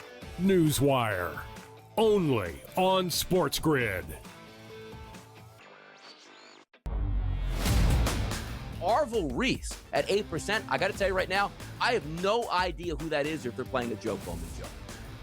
Yeah, that's going to be interesting Who is that? here, but I have Who's no Arvel Reese? idea. Do you even know? But no idea. But don't you have to pick the Heisman winner, Don? Isn't that like the rule of thumb if you're going to take a quarterback? Is he not the best quarterback? The Early Line. Only on SportsGrid. They have by far the highest ceiling out of any team in the league. Elite talent, NBA shot making, versatility, and the best coach in the league in John Shire.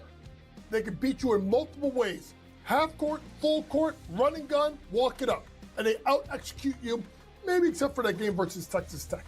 College basketball today, only on SportsGrid. When did we become, so bitter that we can't accept another man's apology? We make mistakes all the time. And as a grown man, you have to say, I'm sorry every once in a while. And it's okay to say that.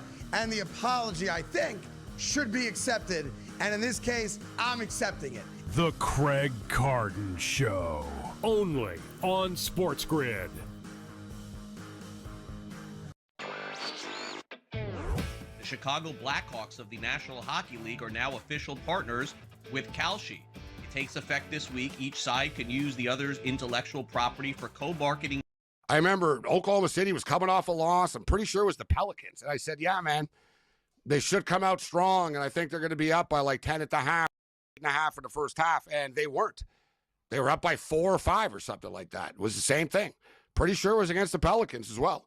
And it's just sort of a pattern with them. They're slow starters, Oklahoma City. They are.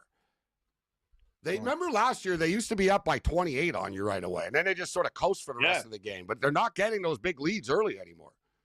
No. And it's not SGA. SGA's doing his thing, Scott. The guy scores 32 a night. Like the guy, whatever. He's the exact same player as he was last year. It's everyone else around him. They don't shoot the ball very well, this team. If you really want to dig into the weeds, they're not a very good shooting team. All right, more coming up in Game Live Game Day on the Grid.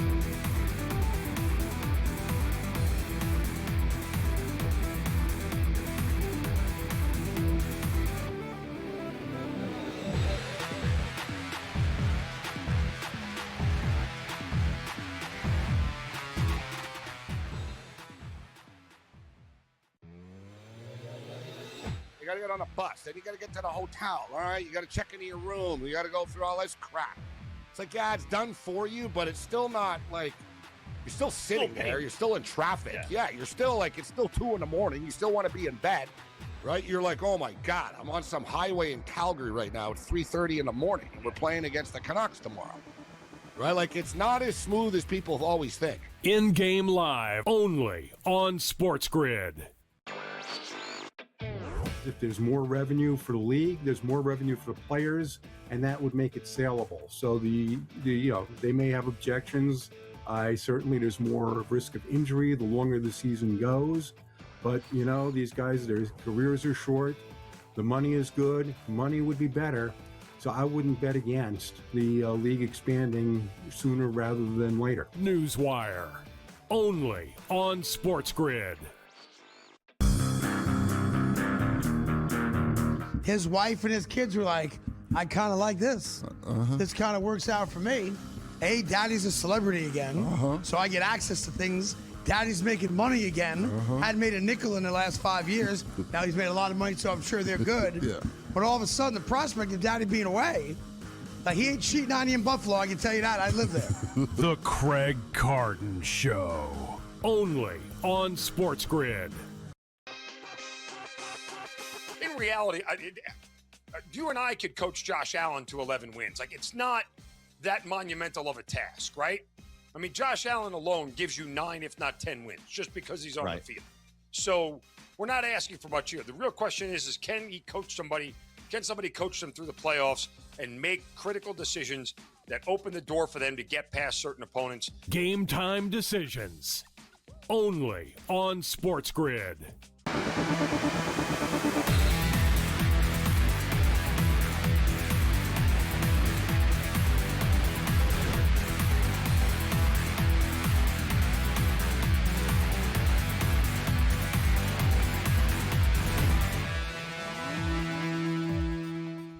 All right, welcome back in Game Live, Game Day here on the Grid. Final seconds, Wizards by 2 over Portland. That would be a bad loss by the Jailblazers. You had to get a split here.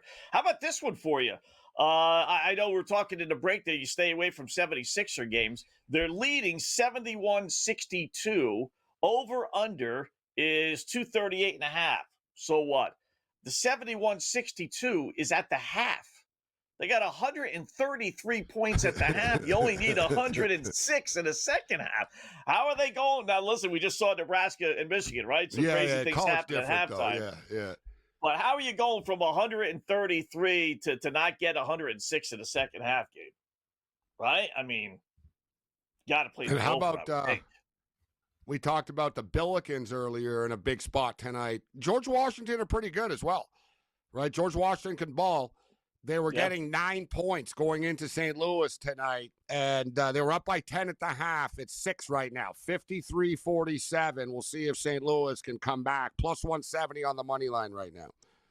Very similar to Michigan. Michigan were paying like plus 160 on the money line at one point. I saw people in our chat saying they jumped in on Michigan at plus 160, and Michigan gets the W. Yeah. I would do that with St. Louis. I'd put a little nibble on plus 3.5 too. I mean, I get it. You're not going to be like favorite anymore. Yeah, there's still 14 minutes left. There's a lot of basketball left.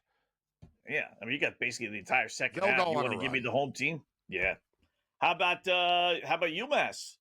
Well, off to a nice little start against Miami. This could be the night. 24-18. Yeah. UMass on top. So it's off and running for points as well. They've already 42 points is in good. 9.5 minutes. Yep. It's on Take pace. that. We'll take that.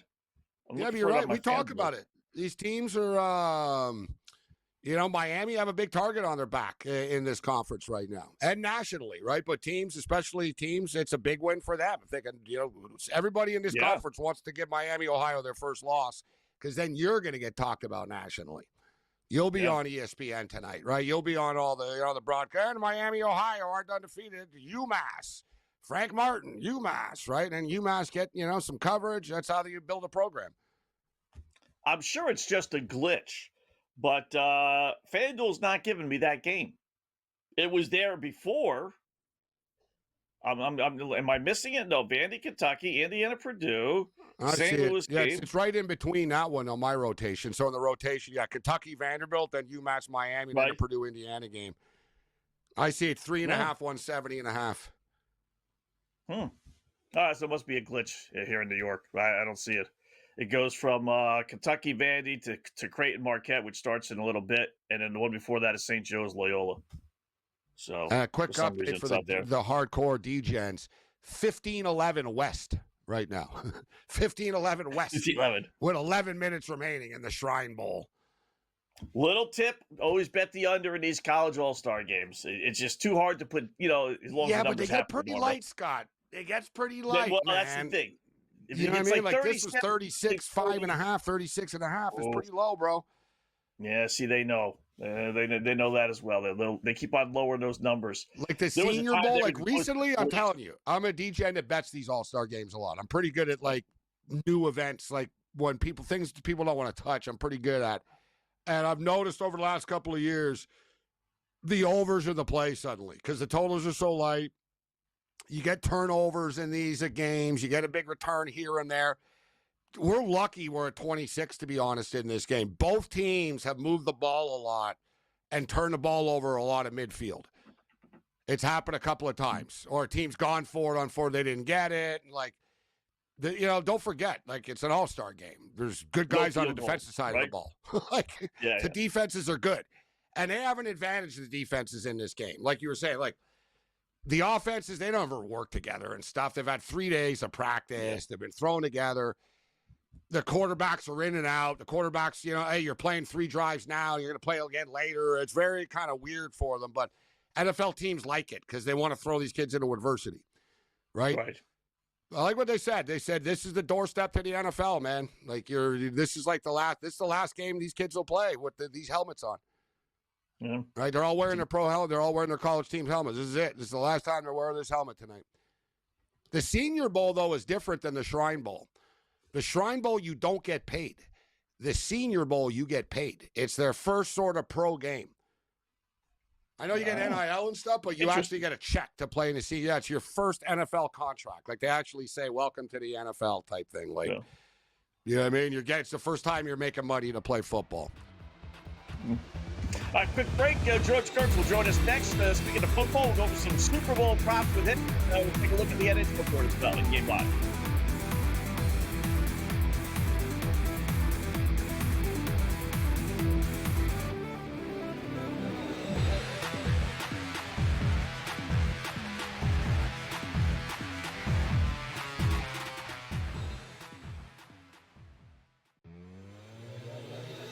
You got to get on a bus. Then you got to get to the hotel. All right, you got to check into your room. You got to go through all this crap.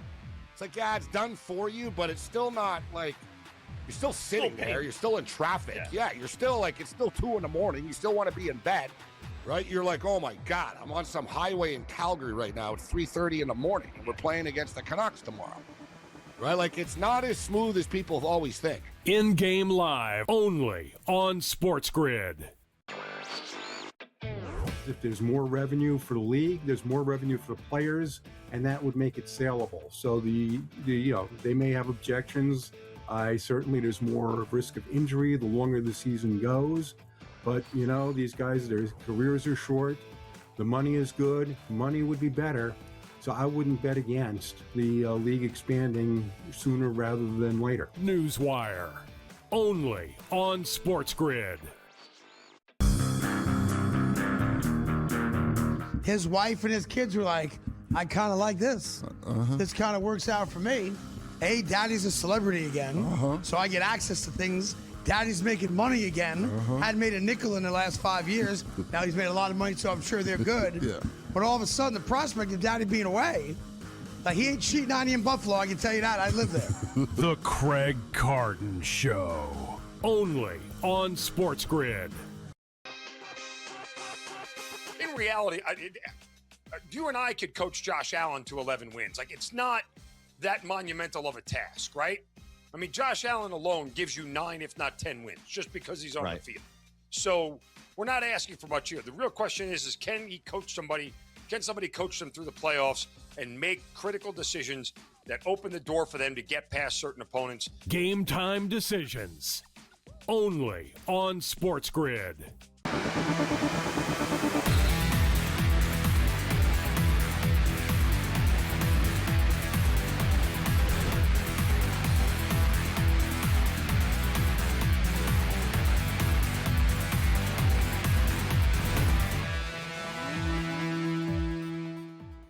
And welcome back. It is in-game live game day here on the grid. Making some money on this Tuesday evening. Scott and Gabe till 10 p.m. Eastern time. Let's welcome in our good buddy, SportsGrid host.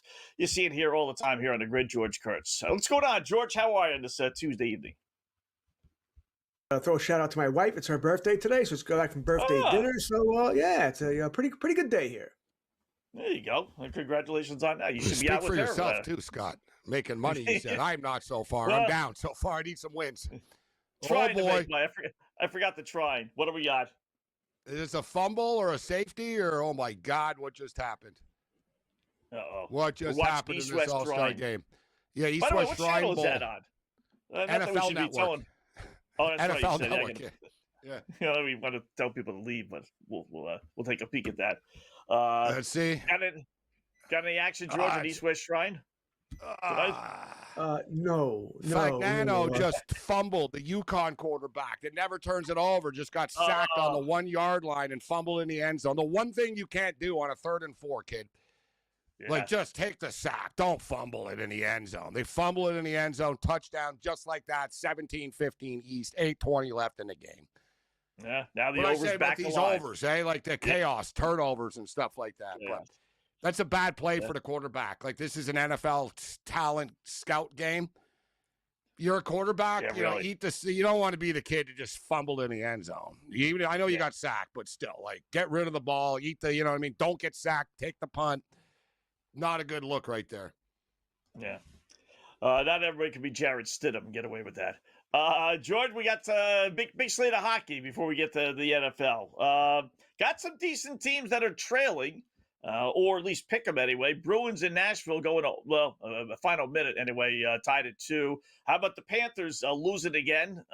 This time to Utah 3-2. Final couple minutes. I don't know if you want to play that one, but but most of these early games are kind of winding down. Anything on the board right now? Underdogs are barking tonight.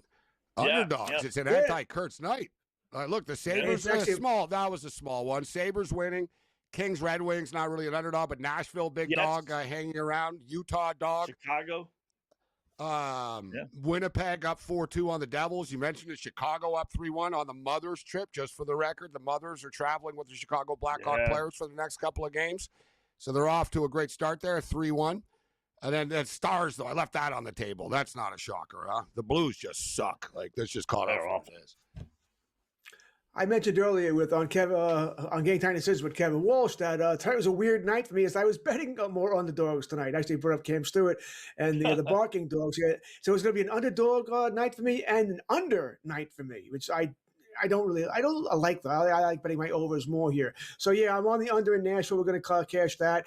I'm on Nashville as well, so we're sweating this out. But they were trailing most of the night here, so I'm catching a break up there. I'm on Florida. That's going to be a loser here. On the under there as well. It's all locked here, so I'm not sure what's going on in the game here.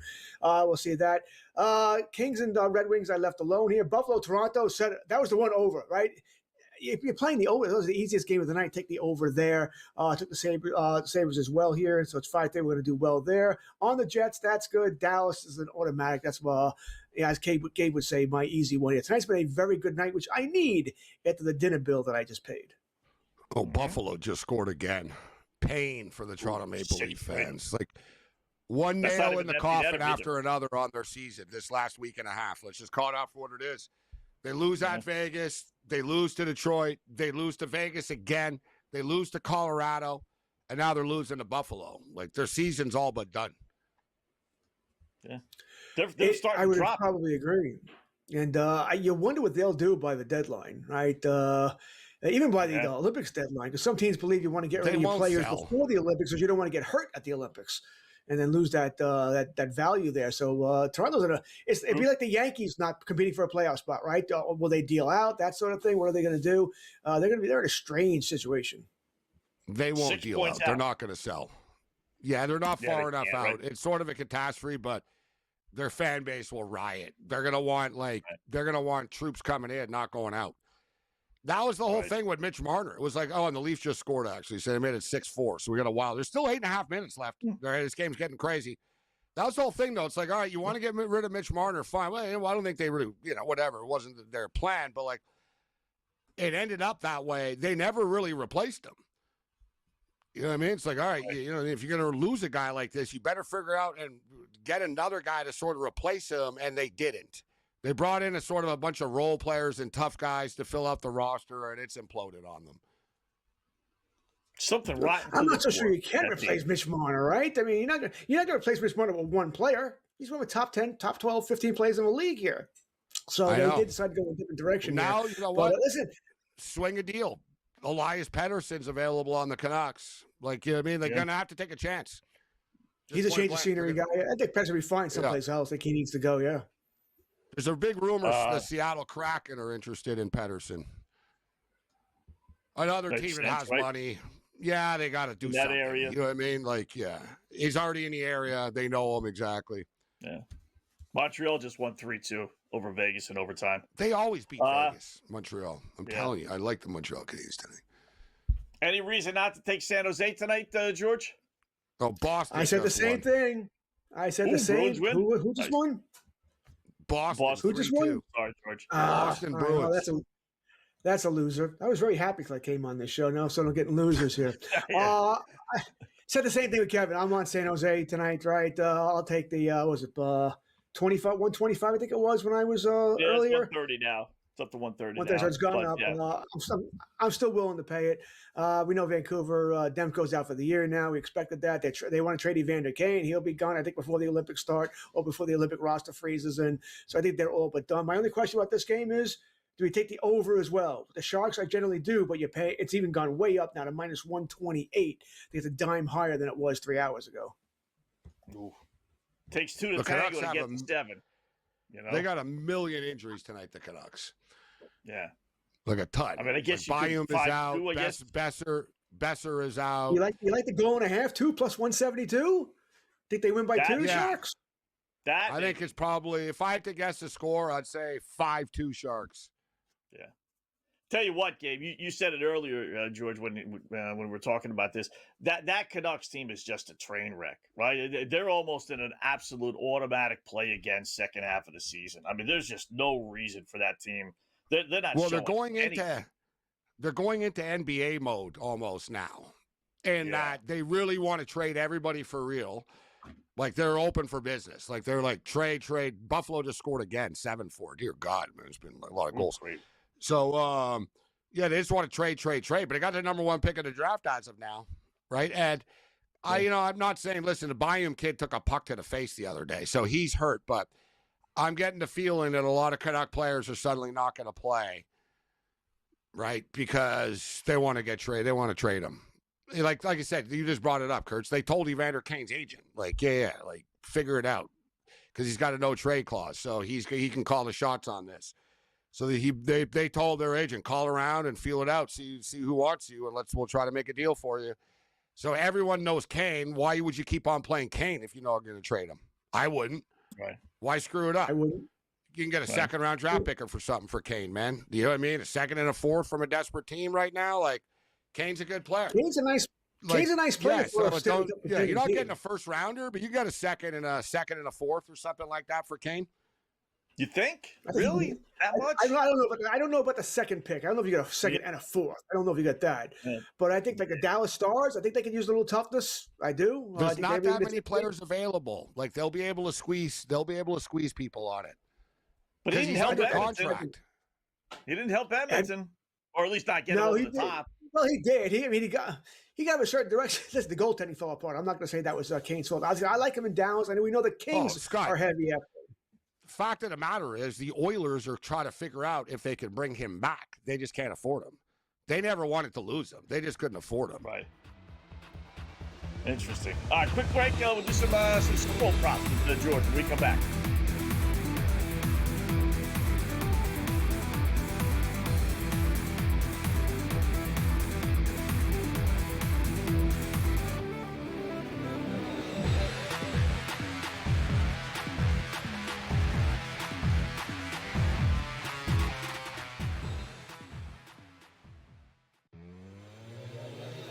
You got to get on a bus. Then you got to get to the hotel. All right. You got to check into your room. You got to go through all this crap. It's like, yeah, it's done for you, but it's still not like you're still sitting there. You're still in traffic. Yeah. You're still like, it's still 2 a.m. You still want to be in bed, right? You're like, oh my God, I'm on some highway in Calgary right now. It's 3:30 in the morning and we're playing against the Canucks tomorrow, right? Like it's not as smooth as people always think. In-game live only on SportsGrid. If there's more revenue for the league, there's more revenue for the players, and that would make it saleable. So they may have objections. Certainly there's more risk of injury the longer the season goes. But these guys, their careers are short. The money is good. Money would be better. So I wouldn't bet against the league expanding sooner rather than later. Newswire only on SportsGrid.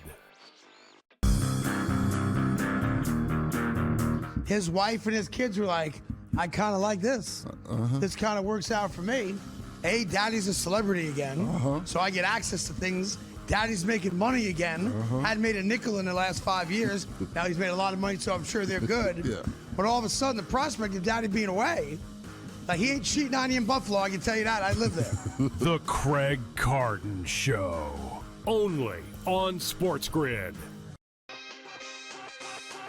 In reality, you and I could coach Josh Allen to 11 wins. Like, it's not that monumental of a task, right?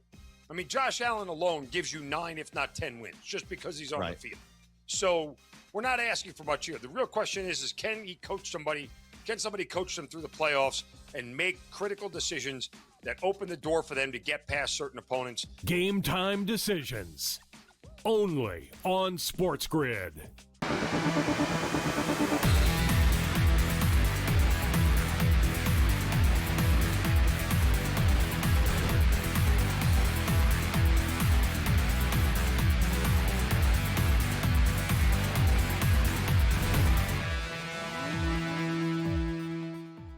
All right, welcome back in Game Live, Game Day here on the Grid. Scott and Gabe talking with our good buddy George Kurtz. I will update a couple of scores here. One, Philadelphia Milwaukee Bucks, 90-84 midway through the third. That over-under, we told you that was a mistake. What was it, 238.5 or so? It's now 249.5. Good 10 points plus more than what it was. That game was not going to have 100 points in the second half after having 133 at the first half. No way. So that's looking pretty good. And the for what it's worth, the Wizards actually beat the Portland Trailblazers, believe it or not. How about a little NFL talk so I just here? got a quick update here. Yeah, go I ahead. just quickly Absolutely, looked about Evander Kane, and for whatever, just throwing it out there, Evander Kane has just started following people in the Dallas Star organization. just saying. On Twitter Just and saying. stuff like that, social media. Yeah. People are like hawks with this stuff. It's a good fit. It's a good fit. They need to tell it. People are hawks with this. How about this? According to Instagram scoopers, get this: Evander Kane has just started following a Dallas-based real estate agent. Ooh. Just throwing it out there. So Evander Kane I don't probably know been if that told, hey, matters. maybe He's not going to buy a house in Dallas. No, but you know what it is? True, That's but, the type it of could be thing where somebody though. tells them, hey, by the way, Dallas is in the mix on this. And then he just sort of, let me just take a look. I got to maybe move to Dallas and let me look and see, what's going on there. He doesn't necessarily have to follow them on Twitter. That's pretty It obvious. would be a good fit, the Dallas Stars, for him. That's the perfect type of team, like a good team. You know what I mean? It needs a little help, a little boost. I think that's a great team for them. They could use that. Remember, they got bounced by Edmonton a couple of last year. They got bounced by Florida. They could use a little toughness there. I kind of like I like Evander Kane going to just about anybody. I'm the Islander fan. I would love him on the Islanders. He's a nice. I don't want to call him a role player, but it's that role where he keeps everybody in line here. Right? If you're an Islander fan, you know that Schaefer players have taken runs at Schaefer. Kane stops that. Right? Players won't do that anymore. Kane will fight you. Well, he'll slash you. He'll sort of get under your skin. Yeah, he'll start the a thing lot of fights. Thing with Kane is what coaches like, even though like he can annoy coaches as well, he will do like selfish things sometimes. Like he'll take a selfish penalty where it's like, dude, like I know you wanted to get the guy, but like you could have waited. Right? Like he just can't help himself sometimes. But he's good enough that you can throw him on the second power play. He's good enough that he can skate with the top liner guys. He can play with like anybody. Or you could say, you know what, we need him on the third or fourth line right now to cause some havoc. Not a lot of guys can do that. So he could play anywhere, which teams do. Like that's a big positive in the playoffs. Yeah. How about some Super Bowl props, George? Every day we're going to take a peek at one or two of these things. Tonight, how about some passing props with the quarterbacks? Some low numbers. When I was looking at, I haven't done my research yet and made my opinion on these, but these numbers were a little bit lower than I anticipated. Sam Darnold, 227.5 yards passing. Drake May, only 222.5. And pass attempts in particular. Sam Darnold 29.5 and May only 30.5. I don't know if either team is going to be able to run the ball against the other. That's why I was surprised that those numbers were that low. What do you think passing attempts and passing yards? Well, we know with Drake May, he's being, I guess, discounted a little bit because he's played so poorly. All right. In the Denver game, it was obvious Mike Vrabel saying, we can win this without you. Just don't turn the ball over. We're going to hand the ball off. You can run, but don't throw the ball. That sort of thing. So that's how they played it. And it ended up being the right call there. Against Seattle, they will have to throw the ball, right? Seattle has a much better team here. I think they'll be able to run the ball somewhat. I think this is going to be more of a Travion Henderson game than Stevenson because they're going to need to hit bigger plays because Seattle will score points on you. They may not score 30+, but they will score points here, which means May's going to throw the ball. If you want a prop, Kurtz, Travion Henderson, this is something I have my eye on. Travion Henderson rush attempts is 5.5. Oh. You got to believe that Henderson will touch the ball. Touch the ball is not the right word, but carry the ball at least 6 times. He carried 3 times in the last game, so people are it's got a lower number now, but this is a different scenario. But me, Scott, I like the Drake May over the 2. I think they're both going to go over their passing yard props. I think the Drake May over 222.5. You look at the playoffs, he didn't have to do anything against Houston. He threw comfortably against the Chargers, right? This will not be a weather game. And I think they're going to be playing from behind. Seattle are aggressive. You saw it with the Rams. That first drive, man, they were throwing the ball, boom, boom, boom. Next thing you know, they score a touchdown. They did it against the Niners. Seattle aren't as conservative as people think they are. Like, they like to ambush you early and then just sort of try to coast after.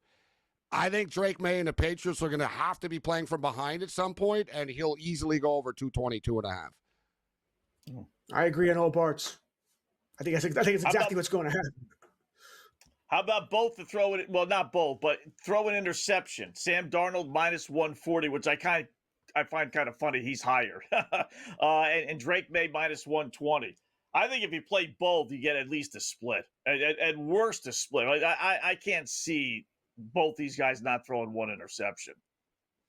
What do you think, I would George? agree. I mean, Seattle doesn't have the greatest secondary. We saw that against Stafford, right? Their secondary can be beat, but May is throwing interceptions in the playoffs, where Darnold's, for the most part, has been pretty solid here. I think both coaches are going to want to protect them somewhat. So I don't think there'll be many dangerous calls here. But hey, Darnold throws the ball deeper into the secondary as well. I kind of like what Scott's going. I don't mind the betting haters both. like Wetzel that want to pick on Sam Darnold. They're going to say, "Oh, that's going to be such a popular bet, Scott." Sam Darnold has to throw an interception in the end zone. He has to do it. I'm not picking on Sam Darnold anymore. I said if he beat the Rams and played well, I wouldn't pick on Darnold anymore. So I'm not picking on Darnold. All right, he beat the Rams, did his job. Maybe he's gotten over that here. I think May's going to be the one. He has had to pick problems in the playoffs. And Gabe, if we expect him to be trailing, which you and I do, means he has to take more chances. Right, more chances, more throws. And I'm not saying down by 30, but 20-10 in the third quarter type thing. You know, down by 10, down, whatever. Exactly. I'll say May throws a pick. I think they both do. He had 14 picks this season, Darnold. So that's almost a pick a game. That's a lot, for an NFL. They kind of came in bunches. He threw like 4-1 in them. Like they came in bunches. Yeah, against the Rams. He's been good in the playoffs. He's been very responsible. Yeah. Maybe he's not. Yeah. He won't see ghosts on Super Bowl Sunday. Maybe he won't. Yeah, I like the angle. Just playing both. At worst, you lose basically the vig. And if they both don't throw it, then you know what? If I won the Super Bowl and I was Darnold, I'd say I would bring a ghost reference up. I'd bring it up. Yeah. I'm still seeing ghosts with my new ring. Yeah.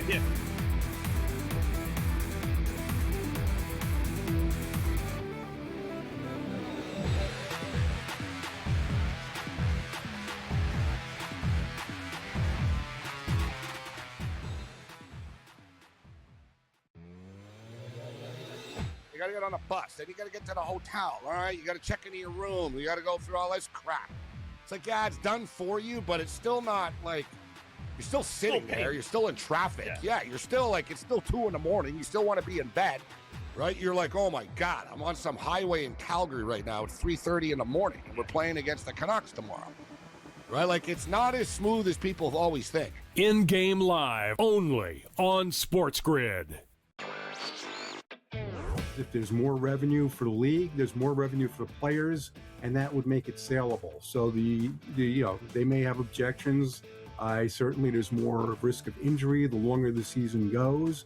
But these guys, their careers are short. The money is good. Money would be better.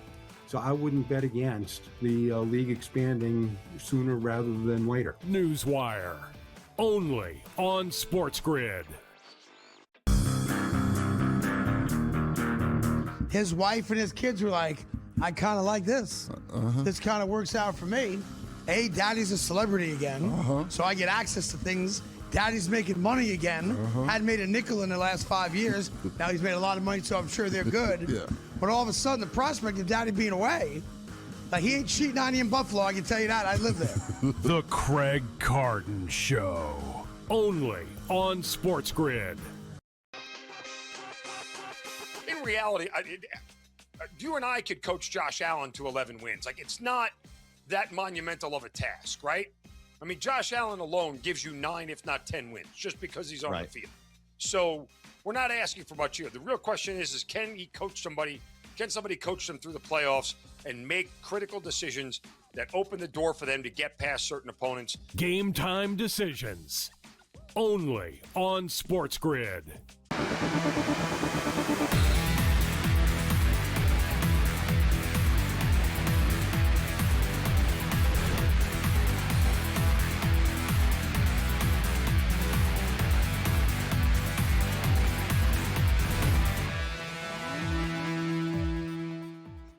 Even an exhibition college football all-star game, there's strategy involved. East-West, there's like basically a minute left. Boy, it almost looked like they let him score on second down, too. How about that? Unbelievable. That was kind of weird. Go ahead. Like you said, it's an all-star game. It's for talent evaluation for the NFL draft. And he's coaching like it's the Super Bowl, man. down to the final whistle, take a knee, milk the clock till 5 seconds. Milk the clock. Like, this was like, I thought, Scott, they were like, all right, when the kid took the knee and he slid, so the West had the ball, first and goal, 30 seconds left, 50 seconds left, and they need a field goal for the win. So I figured, all right, they could either punch it in or we'll see what happens here. But they started getting conservative, and the kid actually could have scored, and he slid at the 2-yard line or so. Right. So I figured, all right, they're going to kick the field goal, and I'm going to sweep it. I have West money line, and I have under 36.5. I'm going to pull this out, 18-17 final score. They teased me after sliding on second down, Scotty, ran it in on the next play. Crazy. What's weird about it, Gabe, is like if you watch the first down, the defense, whatever it was, East, clearly was allowing them to score. Yeah. They figured, all right, we'll get the ball back with a minute and change left, and then we'll take our chances, right? So, and then you said the running back did the wise thing strategically. He falls down at the 2, and then on second down, now the clock's down to 15 seconds. You don't have that luxury. If the only way you're winning now is if you stop them. And maybe they missed it was dangerous if they ran the ball. They should have just kicked a damn field goal. You know? Yeah, but they allowed them to score on the second down when there's 6 seconds left. All right, so now you got the ball down. You know, you had the lead. You're not going to, what are you going to do down 6 now with 6 seconds left? They allowed them to score on second down. That was stupid. Yeah, so 21-17, 6 seconds left now. And it's amazing. The coaching staffs are all stressed on the sidelines. Like, they're really into this right now. You know what? You would have thought, like, the West team that was trailing, you would have thought they said, hey, we'll score with a minute and change left. And let's see our defense. And let's see how our defense plays it. Up now 2-3 points. That's a good point. You're supposed to just want to get the guys' plays on TV and tape. Yeah, but no, the coaches are like, no, we're playing to win. We're playing to win. Yeah. Crazy. Even East-West gives you, agita. My late night DJ special. It's not really. Oh yeah, absolutely. Fun game. Yeah, and you said the game goes over. 21-17. Unless something crazy happens here. Well, barely. You know what? Actually, that was my in-game number, Scott. The pregame number was 38.5. It just stayed under by half a point because they missed the 2. They went for 2. Yeah. Which really was no need to up 4. Right, you have 4. Yeah, because I know my boy Rob Vino sent me a text saying he has over 38.5. So poor guy. And I got screwed because I had 36.5. We both just lost. I played mine in game. I played mine like 5 minutes into the game. All right, here's a Hail Mary on the last play of the game. Intercepted. So game over. West wins 21-17. If you like the and they just poured Gatorade on the coach. Like, they're dead into this. They're into this thing. Wow. Crazy. That's about look 5 at the coach, people like the players, the coach, like everyone's fired up. Like, look at this. They're all excited. Seriously, look at he's for real. Like, they're all like, Is that at Jerry's World? I see the Cowboys logo and everything. Jerry's World. Yeah. Maybe Jerry, offered some prize or something to the winning team. It's no, it's Jerry Light. It's Jerry Light. This is where they had that. It's Frisco practice facility. Yeah. Remember they had one of the bowl games there. It's a nice. It looks like the Cowboy Stadium kind of, but like it's smaller. It's just sort of a mini stadium, The Red Sox do that with their minor league team down in Florida. Same thing. They have a miniature Fenway Park. So yeah, it's not a replica, but you know what I mean. It's got like the logo and whatever. It's a Cowboy building. Like, you can't tell actually when you just see the field. You think it's Cowboy Stadium. Yeah. My late night DGen special, it's not that quite of a DGen, but it's the last one on the board or close to the last one. I'll go with the over at Boise State, San Jose State. Boise State, they've owned this series. I thought about taking them as well. 15-1, their last 16 against San Jose. They're at a 5-0 over run. The series, here's the key, 12-3 over. San Jose State's lost 9 of their last 10. They stink. They're on an 8-4 over run. This has got Boise, 85-65, written all over it. So give me. I'll take the over in the game, 141.5. I don't disagree with that pick. I'm going to go. We gave the picks earlier. Let's go with Kawhi Leonard over 2.5 3-point shots made tonight against the Utah Jazz. UNLV, New Mexico over the 155.5. And San Jose Sharks to beat the Vancouver Canucks, and the San Jose Sharks and the Vancouver Canucks over 1.5 in the first period. Yeah, I like that as well. We were all on San Jose tonight. Keep your fingers crossed. Good job, Gabe. As always, we'll be back tomorrow night, 8 to 10, right here on the grid.